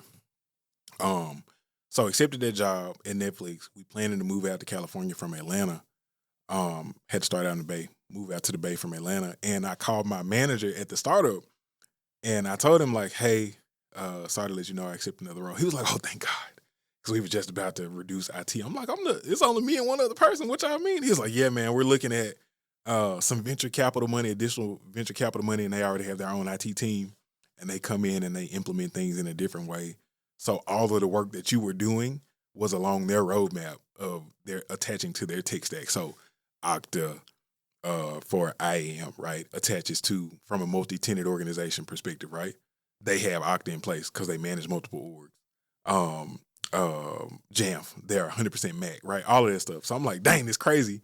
You know, God gave me another opportunity. Was that going to break you off with a severance or something? No, bro. So oddly enough, right, that when I told them that I got another opportunity and that I'd be leaving, I gave them the date or whatever, and I was still in between with that insurance, bruh, they were in a situation where literally the HR person came back to me and tried to negotiate my insurance with me. She was like, okay, you can stay on paper, right? We still got some work for you to finish up. We need you to, they wanted me to create like a documentation binder or whatever of everything that I was doing and working on and stuff to hand it off to the venture capital firm, which I did. But they viewed that as the severance. So that went on like another 2-3 weeks. And they're like, we'll let you stay on. I'm like, I gave y'all I told y'all I'm getting ready to go or whatever. So they viewed that as a severance. 2, no, they wouldn't plan on giving severance because once I got out I was working for Netflix, 2020, right? And they started laying people off. And some of the people that were reaching out to me were like, yo, you know of any jobs out there? They only gave us 2 weeks severance. So they probably would have gave me the same or less, in that regard. But it was really good that, God had that lined up like that because I was like, finna get laid, unbeknownst to me, finna get laid off. And I'm thinking like, oh yeah, these are multi-year projects, that I'm working on. But I was speeding through them. And I think the reason they were, happy about that in a lot of ways is because like, all right, this guy's speeding through this stuff and it's also speeding up our timeline to be able to attach our business to this venture capital firm. And then, eyeball a percentage exit, right? So anyway, got out to Netflix as a result of that. The interview process at that time was hard. One thing I use that, right, as an example when I talk to kids or college students specifically that are going into corporate America. That interview for me was really about standing out, right? Beyond what you could see, me just being this black dude, right, from Atlanta, I wanted my experience to shine through, but something else that I've learned along the way is really beneficial to be personable and likable. So one thing that I did in terms of standing out, I had in-person interviews. They flew me out, which was great. Loved it. Flew me out, put me in a nice hotel, whatever. And the night before the interview, I was in the hotel and came up with this idea. I had wrote out cards, like personal cards to each person thanking them. And the recruiter had already kind of gave me the breakdown as to what we'd be talking about. She was like, this person is going to talk about tech stuff. But in that, I photoshopped myself. The Netflix mantra thing is like the dream team, right? So I grabbed a photo of Michael Jordan and Magic Johnson as a dream team. And I can send to see the dream team photo when they had their arm over each other. And I put Netflix logo on Magic Johnson head and I put my head on Michael Jordan. And I was like, yeah, I see myself joining, this is me joining this dream team. And I wrote a personal note to everybody. And they were like, yo, that was a really good touch. So I always advise people to try to stand out in any way that they can. See, I be trying to do that, but every time I do a thank you or something like that, I be like, yeah, we moving on. Yeah. It's only worked for me like a couple of times. Yeah. Now, man, and I don't know if it was you I was talking to or that I texted about that or whatever when we talked the first time, where it's like, yo, the interpersonal aspect is truly gone. Like the thing that's most, I don't know, it feels like a crap shot now to figure out how to impress people because it used to be, I think I made a video about it. Like, it's a bad thing to reach out to like hiring managers are offended by you reaching out now. They used to be the bread and butter, you know? Yeah, for me, they never offended because it's like help you out, especially, if something a little wonky with their application process. Yeah. Like, let me reach out to the person that posted about this job. I'm like, yo, hey, I see you just started here. My name is so-and-so. I got this experience. I think I'd be a good person. Yeah. I think because in tech now, and I'll give it to your thing about Netflix, right? But I think now in tech, because there's so many people getting laid off and moved around, that now the tips and tricks, again, because of, the internet situation and everything related to tech now, because there's so many people talking about it, it's kind of an oversaturated thing where all of the hidden tips and tricks that people will talk to you about. Now everybody doing it. Everybody reaching out to the hiring manager, right? So they get a little bit overwhelmed. But yeah, man, got that opportunity at Netflix. Went out there, joined the company, and kind of went to the win from there. Yeah. So I mean, all right, two things. First, Yeah. there had to be a crazy offer for you to say, man, we're finna move to the West Coast. It wasn't, well, one, it was starting out, I think it was like 125, 130. Crazy thing is, bro, we was in Atlanta. We wasn't doing bad in Atlanta. My wife was working multiple jobs.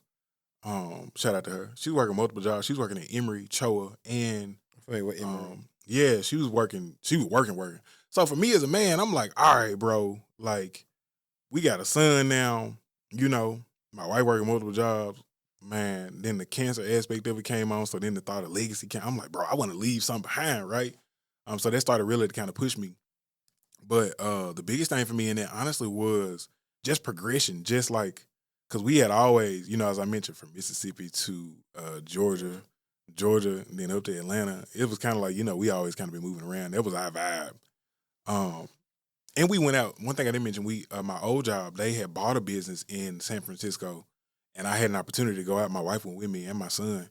That was our first time in California, and we went to I can't remember where we went to. We went somewhere over the bridge, and it was just beautiful. We like, yo, this is it, right? And we decided, like, yeah, we're gonna be intentional in trying to get out here. Mind you, I already want to go to Silicon Valley because I'm like, I'm elite. In my mind, I'm like, I'm elite. I need to get out here and get this on. You know what I'm saying? Like, be out here with the big dogs. So that worked out. But yeah, it was a good offer. That was my first time breaking over into. So when I was at the startup as that IT manager, I was at 89.9. It was like 89.99, right?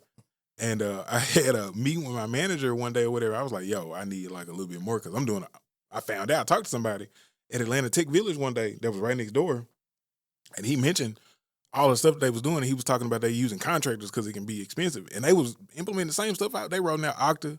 He's like, yo, we paid a dude like, man, $140,000 for implementation. I'm like, hold on now, like just one guy? He's like, we got a whole team. We rolling out Jamf. We paid this young lady like $93,000 on a 12-week project, and then she gave us a roadmap to finish it out for our engineers. I'm like, hold on, I'm doing all of that, and I'm making $90K, right? My manager was like, probably not right now, maybe next year. But yeah, it was a good enough number for me to say, yeah, we can go ahead and go. Now, when we got there, that was a different situation because the cost of living was astronomical. Yeah, that's why I was like, were you able to negotiate like a sign-on? Listen, so the way that they structured and this might have changed, but the way that they structured it was more so like a contractor versus a full-time employee. So in California, they have some type of law or something where hourly employees get more benefits or whatever the case may be. So I started out as an hourly employee, as an individual contributor. And then from there, even though the salary was big, I still had to hit those hours, right? But then you could also get overtime because, as a tech worker or whatever, I would just stay up after hours working tickets or whatever the case may be. So it ended up being like 160 in my first year or whatever. In that IC role, I wasn't even in the IC role long. I was in the IC role probably like 3 months, and then I got promoted after being out there. But yeah, man, I was ready for something new. I wanted to get to California and wanted to notch that Silicon Valley bucket on get that hat on. To kind of, in my mind, add that validity to me as a tech professional. Chase that dream. Yeah. Dream. Yeah, so, man, honestly, like, me and you actually have talked about that experience unfiltered online, like, without being as, unfiltered we was on the phone. Yeah. How was that experience as far as just what you found out as being like a manager? Yeah, so being a manager, so I transferred the team that I joined as an IC. I ended up having an opportunity to manage that team, become the manager of that team. And I think I said earlier, one of the biggest things for me was, one, being very transparent, bro. I was super lonely, like going from Atlanta, having a whole hub, people that I was talking to, hanging out with. We lost our whole, y'all tribe. Yeah, we lost the tribe. Like, we threw the tribe, we like, all right, y'all, we going out here. Threw the tribe to the side, we going to Silicon Valley. Bro, we got out there, we was like, what have we done? We watching planes fly by, like, maybe they going to Atlanta or something, So that part was hard, and then you take COVID on top of that, right? So then that removed your ability to go out and meet people. But then too, before that, you know, even though we were still going out, people wasn't all that friendly, right? We had a super hard time finding a spot. I was, as the manager, I'm making well over. I'm in the 250s, right? People see this, great credit, 250s, right? You talk to them on the phone, they're like, yeah, come by, right? We looking in Mountain View, bro. We looking in what's the other spot? San Jose. We looking all over Silicon Valley. We get there, we could be the highest earning couple there. Cause my wife was working at Stanford also once we got there, right? We was making over 300, right? No, we don't.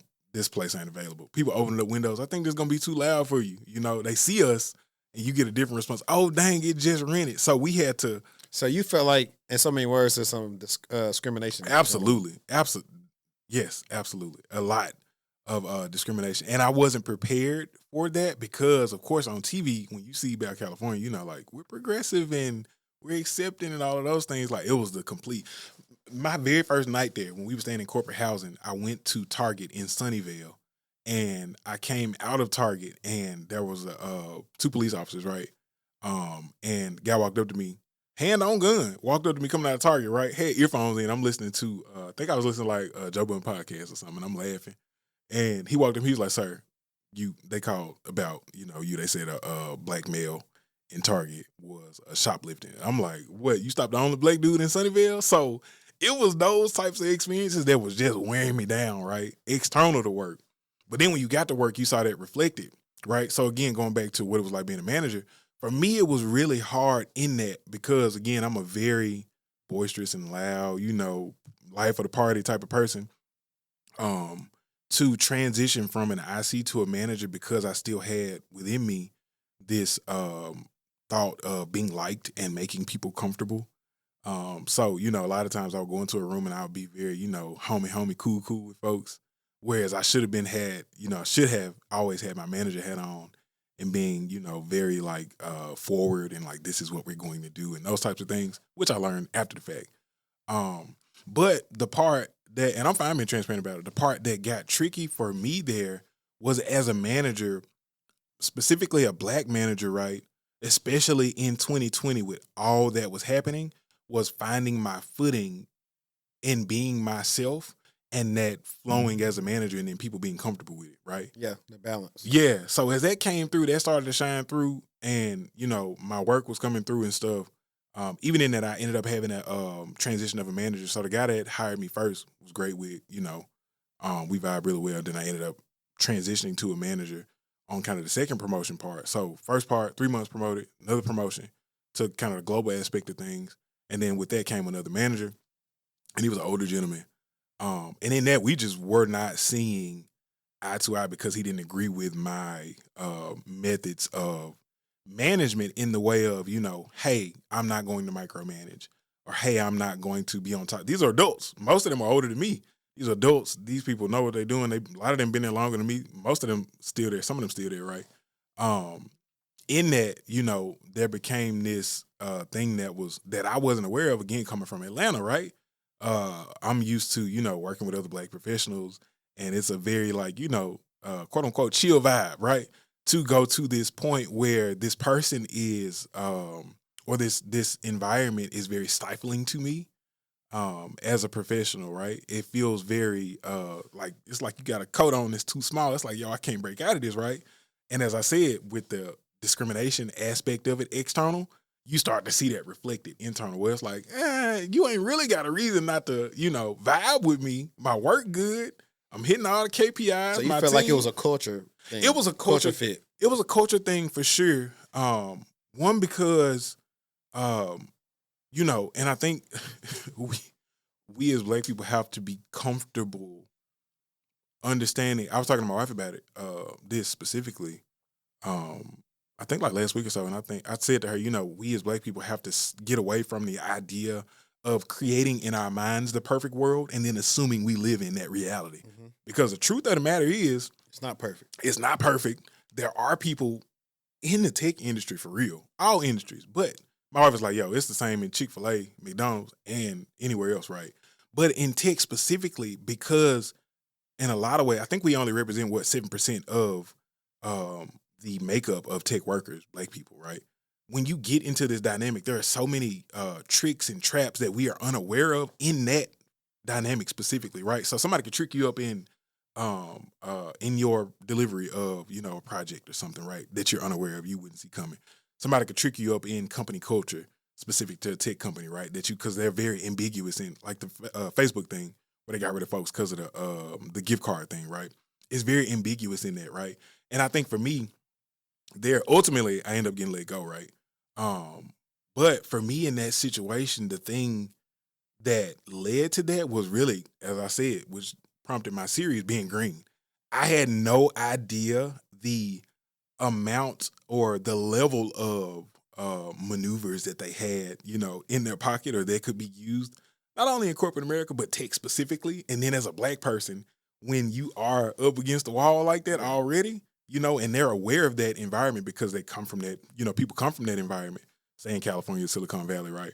They know that, you ain't comfortable. One, I was being very transparent. Or they about had it too. friends and family that went to Ivy League school. Yes, yeah. And that's the thing too. It really wasn't a lot of people. I think I worked with maybe 2 people. Both were Black that went to Harvard. One went to Harvard, one went to Penn State. And these are Ivy League, schools, colleges, right? Both of them were Black. Everybody else was like Ed Netflix, community college. There was a person that had like a culinary degree at one point. There was an art major, history majors. These people are working at like these top tier companies. So essentially, in a bigger thought of it, in the reality of it was these people were just in proximity of these opportunities, right? And these folks are aware of it. So then you end up in a situation where, you are more so battling the culture of the area versus just being able to come in as a person with a degree. Right. At the time I had a master's degree, forgot to say that. Did the master's degree as well, got out there. Kennesaw. Did the Kennesaw. And then you get there and you're like, all right, I'm poised. Like, this is where I'm supposed to be, right? But then that aspect of it, which is where the nonprofit came from, ended up getting let go at Netflix, right? And that came as a result of just a series of, it was like trapdoors, right, that I was unaware of, right? So, for example, right, there would be a situation where you would have a meeting, and that was on me again, being green, where you would have a meeting and I would ask my new manager, to come to these meetings, right? And in these meetings, I'm very, like, we had like a pass the wand thing, right? And I would just let people kind of just vent about what they were talking about, right? And I would get feedback on that, like, that's not, you shouldn't be letting people vent or talk about we were trapped in the house. It was COVID at the time, right? And people being very transparent, like, I'm lonely, I'm having a hard time, like, I need, to log on later and stuff. And to me, that was those are valuable insights as a manager because it provides an opportunity for me to support you better. But then for my, manager at the time, he's like, this ain't what you should be doing. And it's making me question whether or not, you should be a manager here and stuff. Instead of him saying that, did they give you a solution to what you should have been doing? No, there was no, and that's the thing. I didn't know that, right? One, I didn't know that these things should be, first of all, if your manager, any feedback your manager gives to you needs to be documented. It needs to be documented. It needs to be, if they prefer verbal communication, let it be verbal, and then you follow up with an email, or you follow up with some type of written something to make sure that you document that the first time, whether it's good or bad, which I always tell folks that I talk to, always document those conversations with your manager, especially if it's around your performance, especially in tech, because there's a lot of ambiguity in tech that can be, he ain't delivering on time, or I noticed, X, Y, and Z. So, but no, there were no solutions in it. It's just like, I noticed this, I don't like it, see you later type of thing. So, yeah. Okay. How are we looking on time? Okay. Cool. Yeah, we probably wrapped up.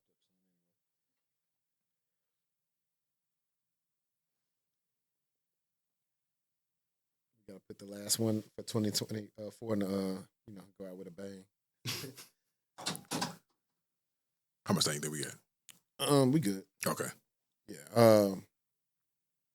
Cause I was gonna ask you, cause like I said, I've learned through that too. Like I know, like you're right. Like every time if I talk to either my director, my manager, right after that, they're sending an email saying what we talked about, discuss, yada yada. Post conversation summary. Yeah. Yeah. Or like, I think maybe in your situation, hindsight's 2020, maybe them probably should have just been one-on-one conversations. Yeah. And you took them. I don't know if you take things like that, you go to HR and for a post on like how these people are doing since they got to work from home and can't communicate with people. I mean, so we had this thing that that we created where it was this virtual portal that kind of everybody sat on and they worked. So it was kind of like working together except virtually, right? So for me, again, as a manager, and there's this lady that I follow on IG. I don't know if you follow her as well, but she is like this millennial manager where it's like, no, take your time off. I was that manager where I'm like, no, I have an understanding, which is where that intentionality came in, right? Of building up from support at Mississippi State all the way there. It's because you need to be able to fill in for folks, like, right? If I'm gonna play the 5 like LeBron, right?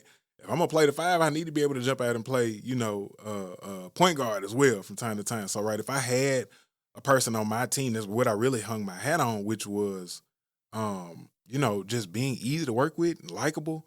That was the biggest part for me as a manager, making sure that I was there to support those folks. So those insights for me were very valuable where, I'm having a hard time, I need to log on later. It's like, okay, I'm up at 7 anyway, so I can, respond to your tickets. I'll drop them in your queue. If it's something I can, take care of from the technical perspective, I know you're the owner of whatever this may be. I'll take care of it as well and then make sure I drop it in your queue, that type of thing. So I was really building those interpersonal relationships with them. But then again, there was a lot of ambiguity in that, again, that I didn't know how to manage that, or at least to validate that feedback that I was getting around just the interpersonal aspect of things. So, I think it was a situation, honestly, as I said, everybody ain't for everybody. And I think for my new manager, he was a very chill dude, kind of calm. He come in the room like, hi, how are you? I'm coming in like, every meeting he come in, I'm playing music first. What this remind me of? What's that? Did you watch Insecure? Yes. Oh man. Do you remember at the time when Molly was at the law firm and the other black girl was there and she was being real loud and all this other stuff? Molly tried to pull her to the side like, hey, yo, yada, yada, yada. And she wasn't hearing it. Yeah. And then right after that, you saw them kind of talking to her. I don't know if they let her go or something, but they kind of like reprimanded her. Yeah. That's what it reminded me of. Yeah. It gets to a point, honestly, bro, and this is a broader conversation for black people in corporate America where it's not to generalize us in any way, but in a lot of situations, we just sometimes don't fit. And you get to a point, that's what it came to for me while being there is like, how much of me am I willing to sacrifice for the sake of this role? For the sake of this role, right? I'm in California. I done moved my family 36 hours across the country, bro. We out here, and at that point, leading up to that, we had moved to LA for the other part of the road. At that point, I loved LA, loved it, right? And it got to a point where it's like, okay, how much of myself am I willing to sacrifice? And I think that's a question a lot of black people come to in corporate where it's like, okay, I can code switch a little bit, like I can be professional, right? Or what the generally accepted understanding of professionalism is, I can do that. But then it comes to a point, which is what I wanted to mention as well there, in my situation specifically, where we were very transparent in 2020 with black people were very transparent in 2020 with the things that were bothering us, right? The things that we kept internal, the conversations that we would have with our husbands or our wives or our family members, right? Where it's like, yo, George Floyd got killed. And I'm having a hard time working at work today because this is representative. This is bringing up, omens of Trayvon was our Emmett Till, right? Mm-hmm. The Trayvon situation, right? And for our parents, or our grandparents, rather, it was Emmett Till, right? And it's just a continuation of that. So when you are a manager, thinking of the function of managing someone out, whether it's for their technical ability, whatever the case may be, whether you just don't like them, it made it very easy during that time frame to be able to implement the utility of microaggressions because you're aware. I see you woe down already. I see it on you. You look like you've been crying as a manager, right? Looking at Blake, you look like you've been crying. I can lean on that a little bit, right? Oh, I noticed, we were in meetings. We had meetings. I have never seen so many instances where people had their hairstyles mentioned or people would like gaslight other black people, right? Mentioning like, yo, did you see the news? How you feel about that, right? People doing like fake check-ins, and it was wearing black people down to the nub, right? And it got to a point. See, I've never been played with like that. Yeah. Because I've been like, oh, you see that last school shooting? Don't play with me. Yeah, that's the thing. that's the I don't go tit for tat, you know. Sometimes you got to though. Yeah, the thing, man, it's such a hard thing. You gotta draw that line. Draw that line, yeah. Because like, hey, don't play with me like that. I won't play with you like that. Yeah, that's the thing. So that's where the ambiguity exists. That's why it's best to just maintain draw that line of professionalism really early on, so that when situations like that come up, where you know it's kind of a race-based trick or trap or anything in that regard, you have the foundation to address it on, as opposed to, which in a lot of cases was what a lot of people relied on, you jumping out of character, right? I'm gonna mention this and I'm gonna sit back like, yo, what's the problem type of vibes, right? But for me, man, it got to a point where I was just, you know, you get talked to kind of crazy. Like, I consider myself to be the articulate thing, right? You're very articulate, right? What does that mean as a black person? Yes, bro. You start to wear like, what you mean by that, right? Instances, you know, where the feedback that you were given really wasn't actionable. It gets to a point, or got to a point for me where it's like, okay, how much of myself am I really willing to adjust? Because the adjustments that I'm being asked to be made is in lieu of me as a person. Like, I am a fun, life of the party, boisterous person, right? I can chill on, you know, jumping in like, yo, how y'all doing or whatever. But what I can't compromise on is being me. And I think I would advise, which is what I do through the nonprofit, as a result of all of those experiences, right?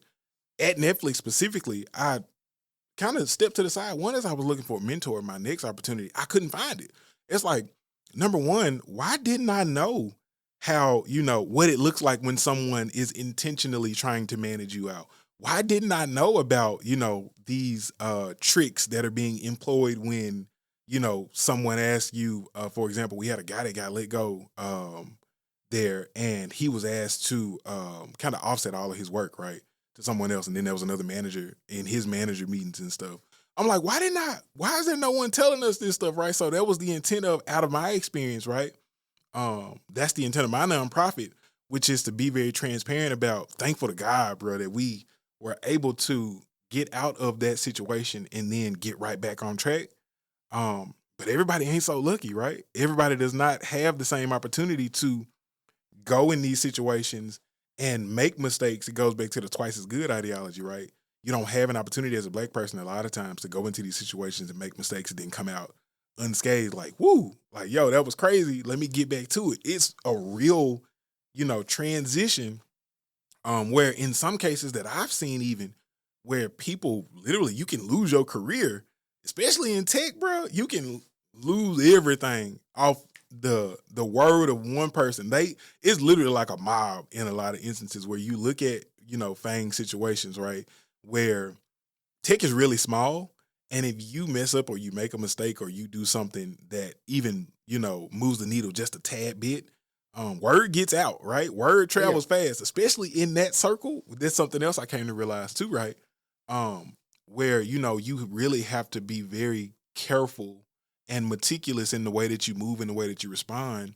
And then there are other people on the other side that are aware of that fact as well, where they're like, okay, if I can push this button and I know I'm gonna get this response and I can use that to my advantage to get you out, I'm gonna do that, right? So yeah, it was a wild experience, but I'm definitely thankful for it for sure. Yeah, and to move on from that, to not beat a dead horse, because we probably could have a whole episode. Yeah. Let's see. Okay, so now I think you did one more job after that before you was in the job that you're in now, right? Yeah. So after that one, I ended up in DC. So it's funny too the way God worked that out, because in high school, my wife and I, we were talking about I was always talking about California, New York. I was always talking about California, New York. And I think top of mind for her, both of us actually were talking about Virginia. So we ended up in Virginia, got a job in DC, first on paper director role. And in that is learned a lot, right? And that's where the organizational structure side of things came into play, kind of where I sit now, having that, you know, when I talk on my page about the broad understanding of this is how you can read the writing on the wall as to how an organization is moving, or this is how you can tell, you know, what to expect or where a company is without them saying it. That understanding really came during that experience as a director, where I was able to build out a department, build out an org, and all of those things in there. So, but again, in that situation ended up getting laid off at the end of that after building out an org, right? Because they ended up eyeballing an exit, and they sold to a company overseas, and they were like, "Yo, we want to keep you." Same instance as in Atlanta, where they were like, "Yo, we want to keep you for a little bit so that you can kind of tie up these loose ends for us in utility to this company that we sold to." But yeah, that's why I went after that. And then now you're in the current role. Yeah, now, man, full circle again. God is good. Now we're in Texas, place we literally prayed for in this current role, global director. Now, being able to use literally, there's not a function of my career that I am not using currently. So the other day, somebody reached out to me and they were like, "Yo, I don't know how." Going back to the printers, somebody mentioned like, "Yo, we got these new." Brother, they call them Moppiers, multifunction printers, and this dude was like, "Yo, I don't know how to log on to this from my machine or how to add it, right?" And then the credentials are stored in the drivers. So I had to go all the way back to, your guy that said back to the basics. Had to go all the way back to the basics, find the printer, find a way to add his credentials to the actual driver so that it would add on to his machine so then he could go up and scan his card, right? And I'm like, yo, every function of my experience, even through, the Netflix situation of how I communicate or how I, kind of peep game on something like, yo, they feel a little off, they feel a little familiar, you know what I'm saying?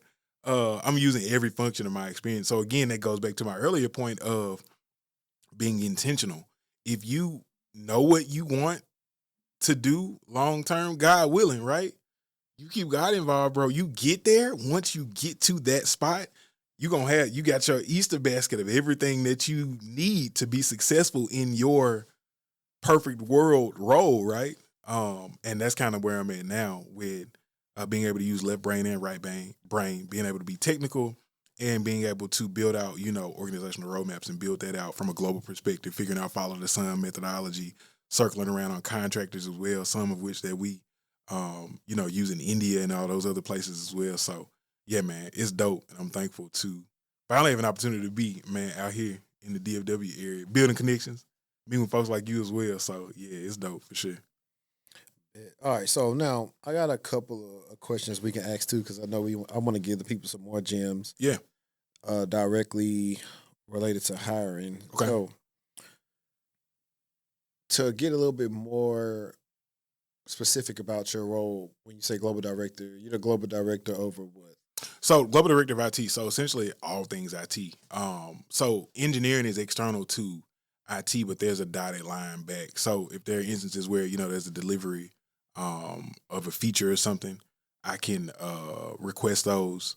And I can also help through the management of those. But director of IT is around sysadmin, all of our, business applications, support, and organizational development from the technical perspective of things. So as they simply put it, anything with a screen on it is yours type of vibe. Got it. Yeah.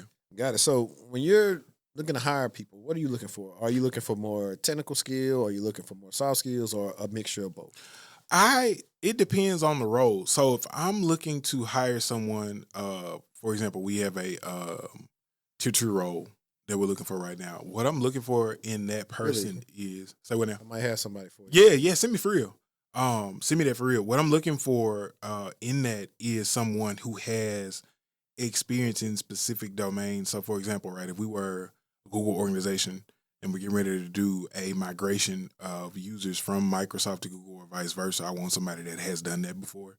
I want you to be able, on your resume, right, again, hitting those key points. I think we talked about that earlier. I saw the lady looking through resumes and I asked her, like, what are you looking for? And she's like, I'm looking at this job description and I'm looking at the requirements that the hiring manager gave me, which is represented in this job description. And I want to see that in the first 2 to 3 seconds that I'm looking, right? I'm skimming. And if I don't see that, I'm just going to move on, right? But in that, being able to show, your teachability and one, just having an understanding of, as a subject matter expert, an understanding of a true understanding of what the tools are that are mentioned in the job description. So for example, Okta, you need to know how to manage the dashboard and create containers for users and create those user profiles and build out, application catalogs and all of those things, right? And then if I'm looking for somebody in help desk, that's more of a, kind of a tier 1 role. If I'm looking for somebody in that range, just somebody that has a broad understanding, right? And then for me, if I'm interviewing that person and they're talking, about home projects and things that they've done, I'm more willing to give them an opportunity because I can see, that they're really interested in it. But for me, I'm a passion person. A lot of hiring managers ain't really, they're just like, yo, can you get in here and work? And can I delegate this work to you tomorrow? And that's all they be looking at. So, yeah. Piggybacking off of that, we talked about this before off camera. How do you feel about certifications? I feel like certifications are good, but not as what I don't want people to do. One, if you online or whatever, you need to vet the people that you are taking advice from, right? Realistically, if somebody is saying like, yo, you can get a 6-figure job in 6 weeks, right? First of all, use your, common sense in that, right? 6 figures is nothing. Like I know it's popular to say, $100,000 ain't no money. But most of America only make like $45,000, $50,000. Yeah, man, you still in a very small minority. So go into it with that understanding. First, don't just go and take a boot camp just for the sake of taking a boot camp, because you have to understand, and I sent that to you, right? The utility of certs, the thought of certifications has changed now. Hiring managers, when I was working at Georgia Tech, certs were literally like a big pat on the back. That was viewed as the thing that made you stand out as a professional that said, yo, they're taking this seriously.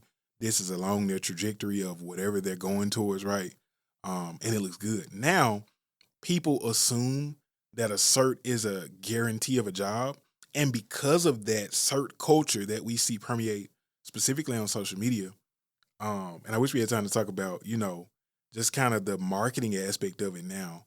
Yo, if somebody is just pointing out the vanity aspect of things or the vanity aspect of a career. We're going to get into that. Yeah, if your marketing strategy mirrors that of how to sell to the Negro, right? Y'all can look that video up.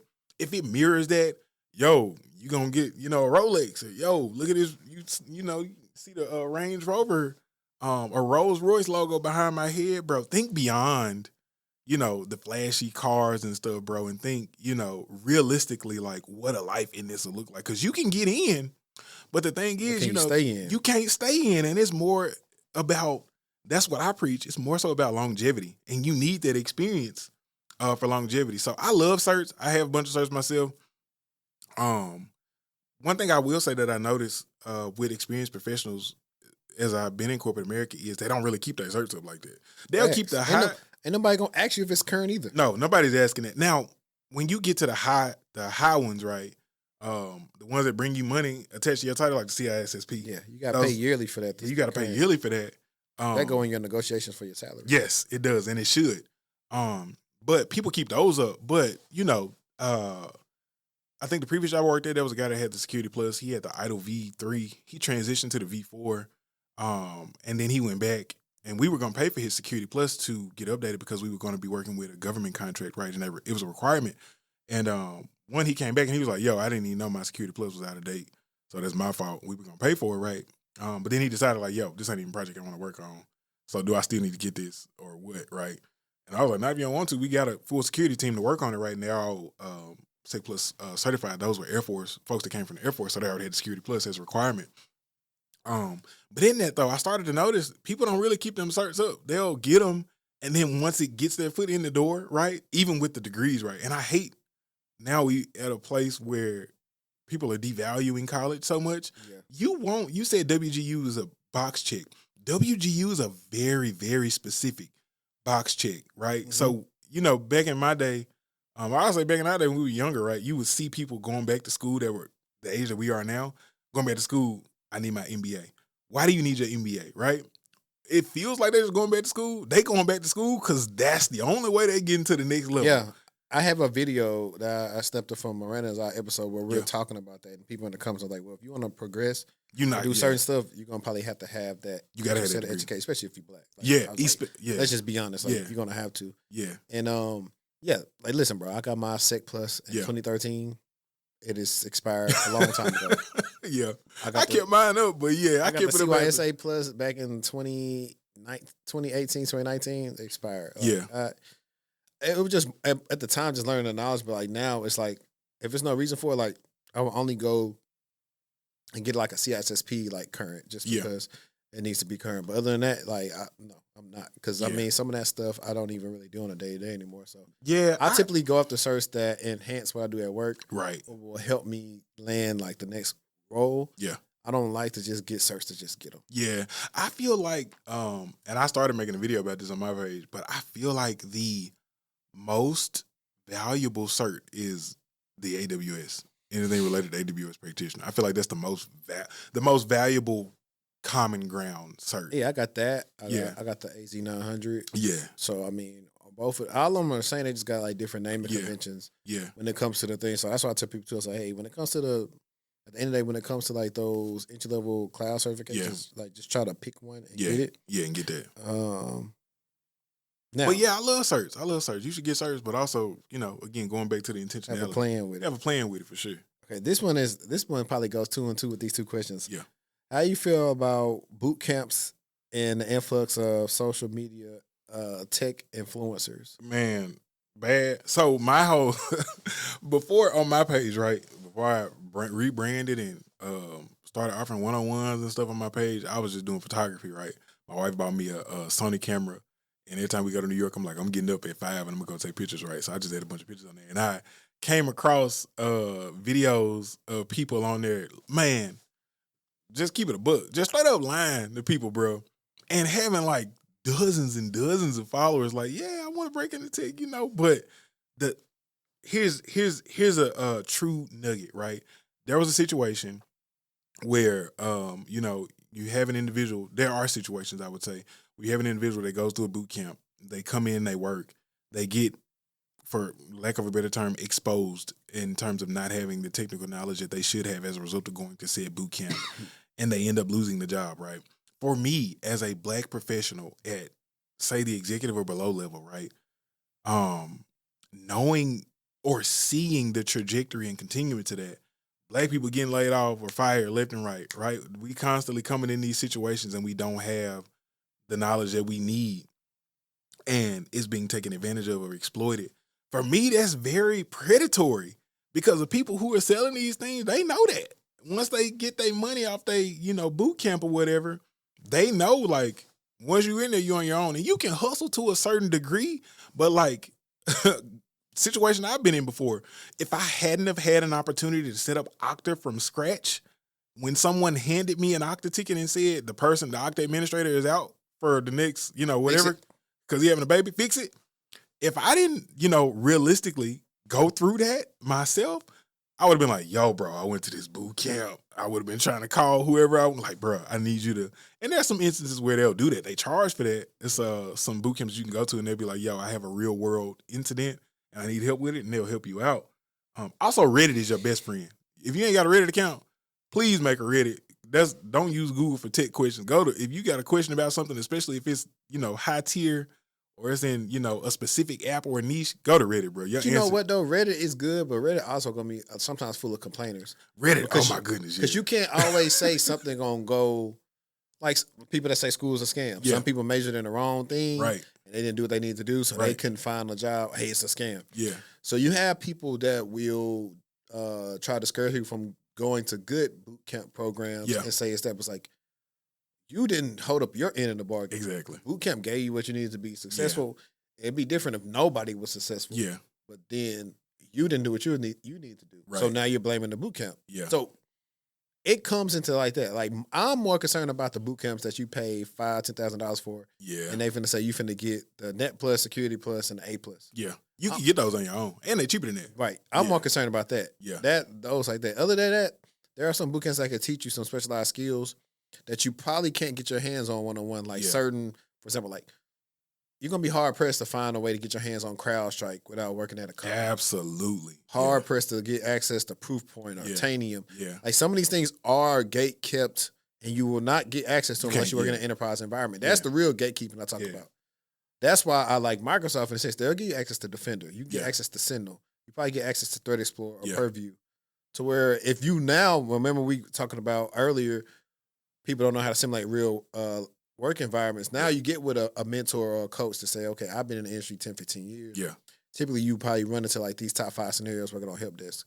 This is what we're going to build out your environment about, and we're gonna cover these things. So Yeah. now when you go into your interview, you can say, well, I did this and I replicated this, or I created 15 users.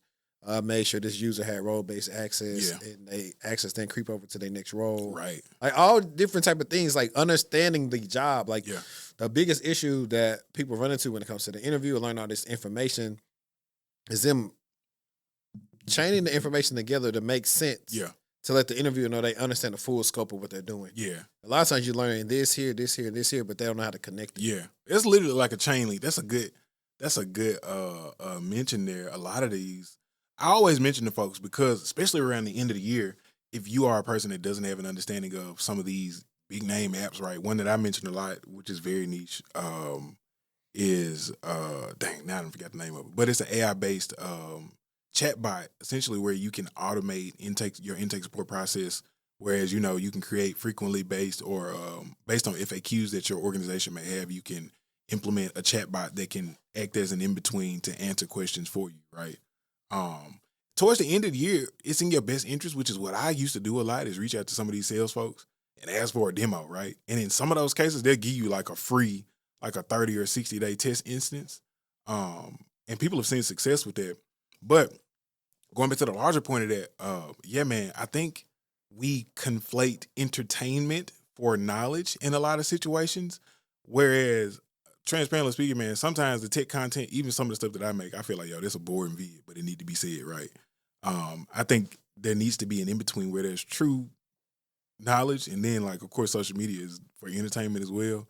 Maybe find a way to blend the two, but don't just because somebody says something, because you can go and rent a watch. You can go and rent a car real quick to put on the facade, and if that's what you are looking for, just a way to make period. That's what people, but that's more money. That is the thing. Most people will only listen to you if you look a certain way, you drive a certain car, you working remote on the beach or whatever. That ain't realistic either.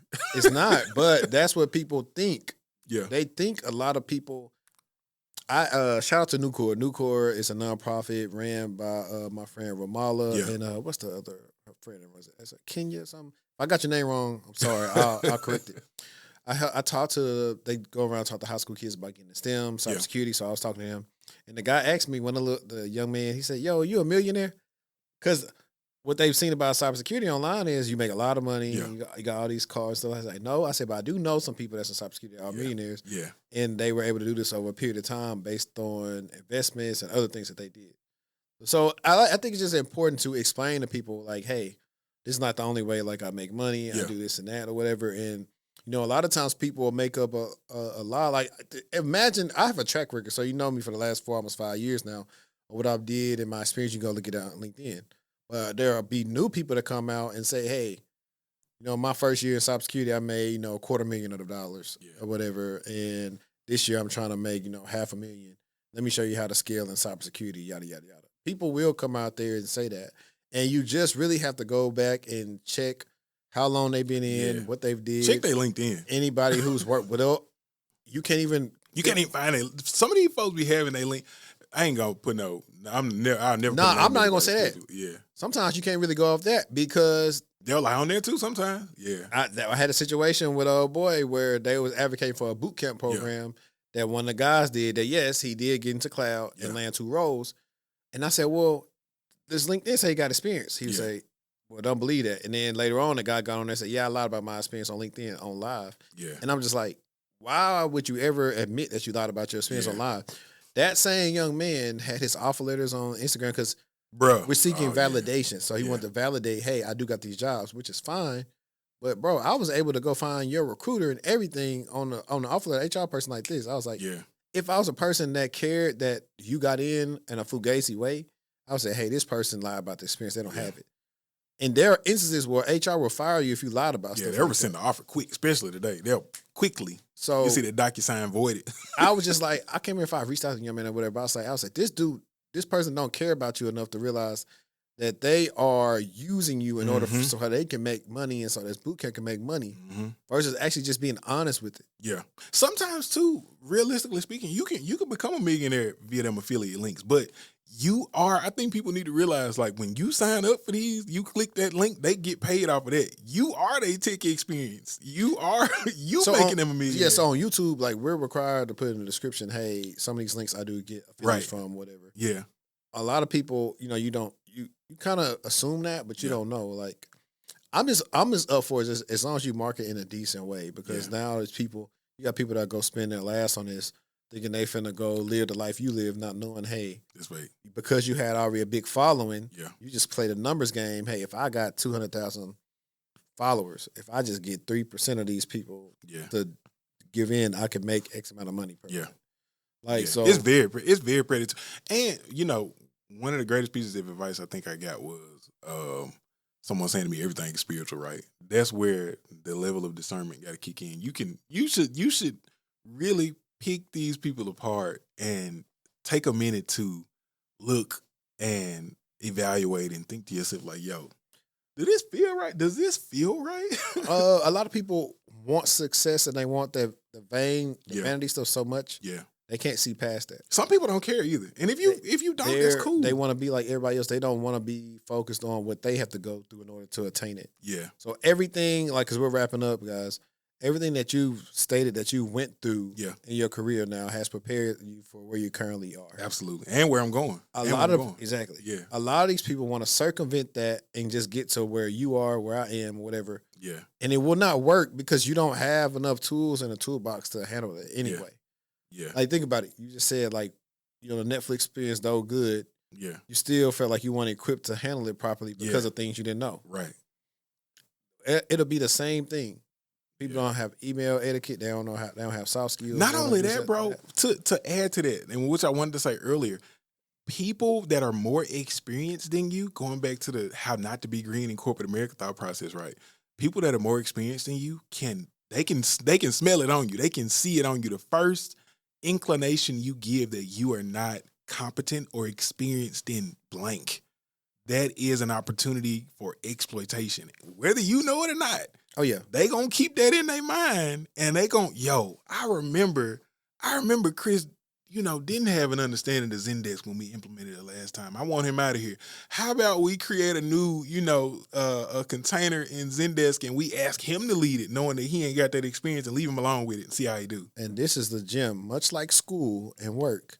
A lot of the stuff you learn is going to be done off the clock. Yes. So if you are struggling with something at work, see if you got Pluralsight or wherever you got. This is where you go seek out these people, these mentors that got this experience, and you learn it on your own. Yes.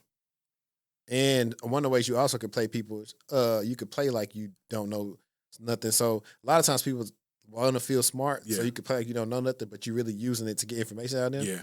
And then that's when you reverse it on them and say, yeah, you thought, but I was just, you thought that. One thing I always did, I know you said we're wrapping up. One thing I always did, when I was, if we would jump into a meeting and we were resolving an incident and the engineer or the principal engineer, whoever owned that platform was in, I would ask if it was virtual, could I record this meeting? One, if I was getting access to it, I'd ask if I could record the meeting, and I would always keep those things documented. But being able to have them share their screen and walk through these things with an explanation, make sure you ask questions. If people cool with you recording, record those, send them to your personal email and save them on your work side, like BCC yourself on your personal email and keep a report. Because I got years of just personal one-to-one after-hour walkthroughs of, you mentioned Pluralsight, right? I think I got a whole walkthrough that I put up the other day from my second job, where somebody walked through a full Microsoft 365 tenancy, where they were like, yo, to, attach these from a multi-tenant organization perspective, you got to do X, Y, and Z. And this is a dude that I worked with that was our Microsoft admin, right? Now I have my own library of instances that I can go back where, I've essentially created my own kind of training modules, right? Definitely do that for sure. And if you at the help desk, for sure, you in the tier 1 role, be reaching out to these folks and asking like, yo, what do you do? Let me, that's the benefit you got with help desk. You can see how some got resolved. Yeah. Go find a team. That's how you do it. Yeah, for sure. Mm-hmm. But where can they follow you at on all platforms? Yeah, you can find me on IG at the Tech Disciple. I'm on TikTok at the Tech Disciple. Offering one-on-ones as well. Also follow our nonprofit Project Ambition on IG is at Project Ambition. We essentially are an organization with a focus on providing insight and benefit to members of marginalized communities around corporate America, the realities of corporate America, breaking into industry specific to tech. We also focus on one thing, I know we didn't get to talk about it, but one thing that we also focus on is the faith element, right? Within the workplace, being able to show up boldly as yourself and not, functioning as a person that is, more so on the 48 laws of power side of things, but really functioning in kind of a biblical way in leadership and being able to, function in a way that helps others without having to, go out for eye, stab folks in the back. So, yeah, follow our nonprofit as well. Hit me up on IG. You looking for a one-on-one, want to chat more, that info is on my IG as well. So, yeah. Bet, as usual, all his information will be in the description. But I appreciate y'all for rocking with us. This is one of the last in-person episodes of 2024. So y'all know what to do. Share this out, comment on here. And yeah, man, we really going to run it up in 2025. But until next time, until next year, let's stay textual and we out. Peace.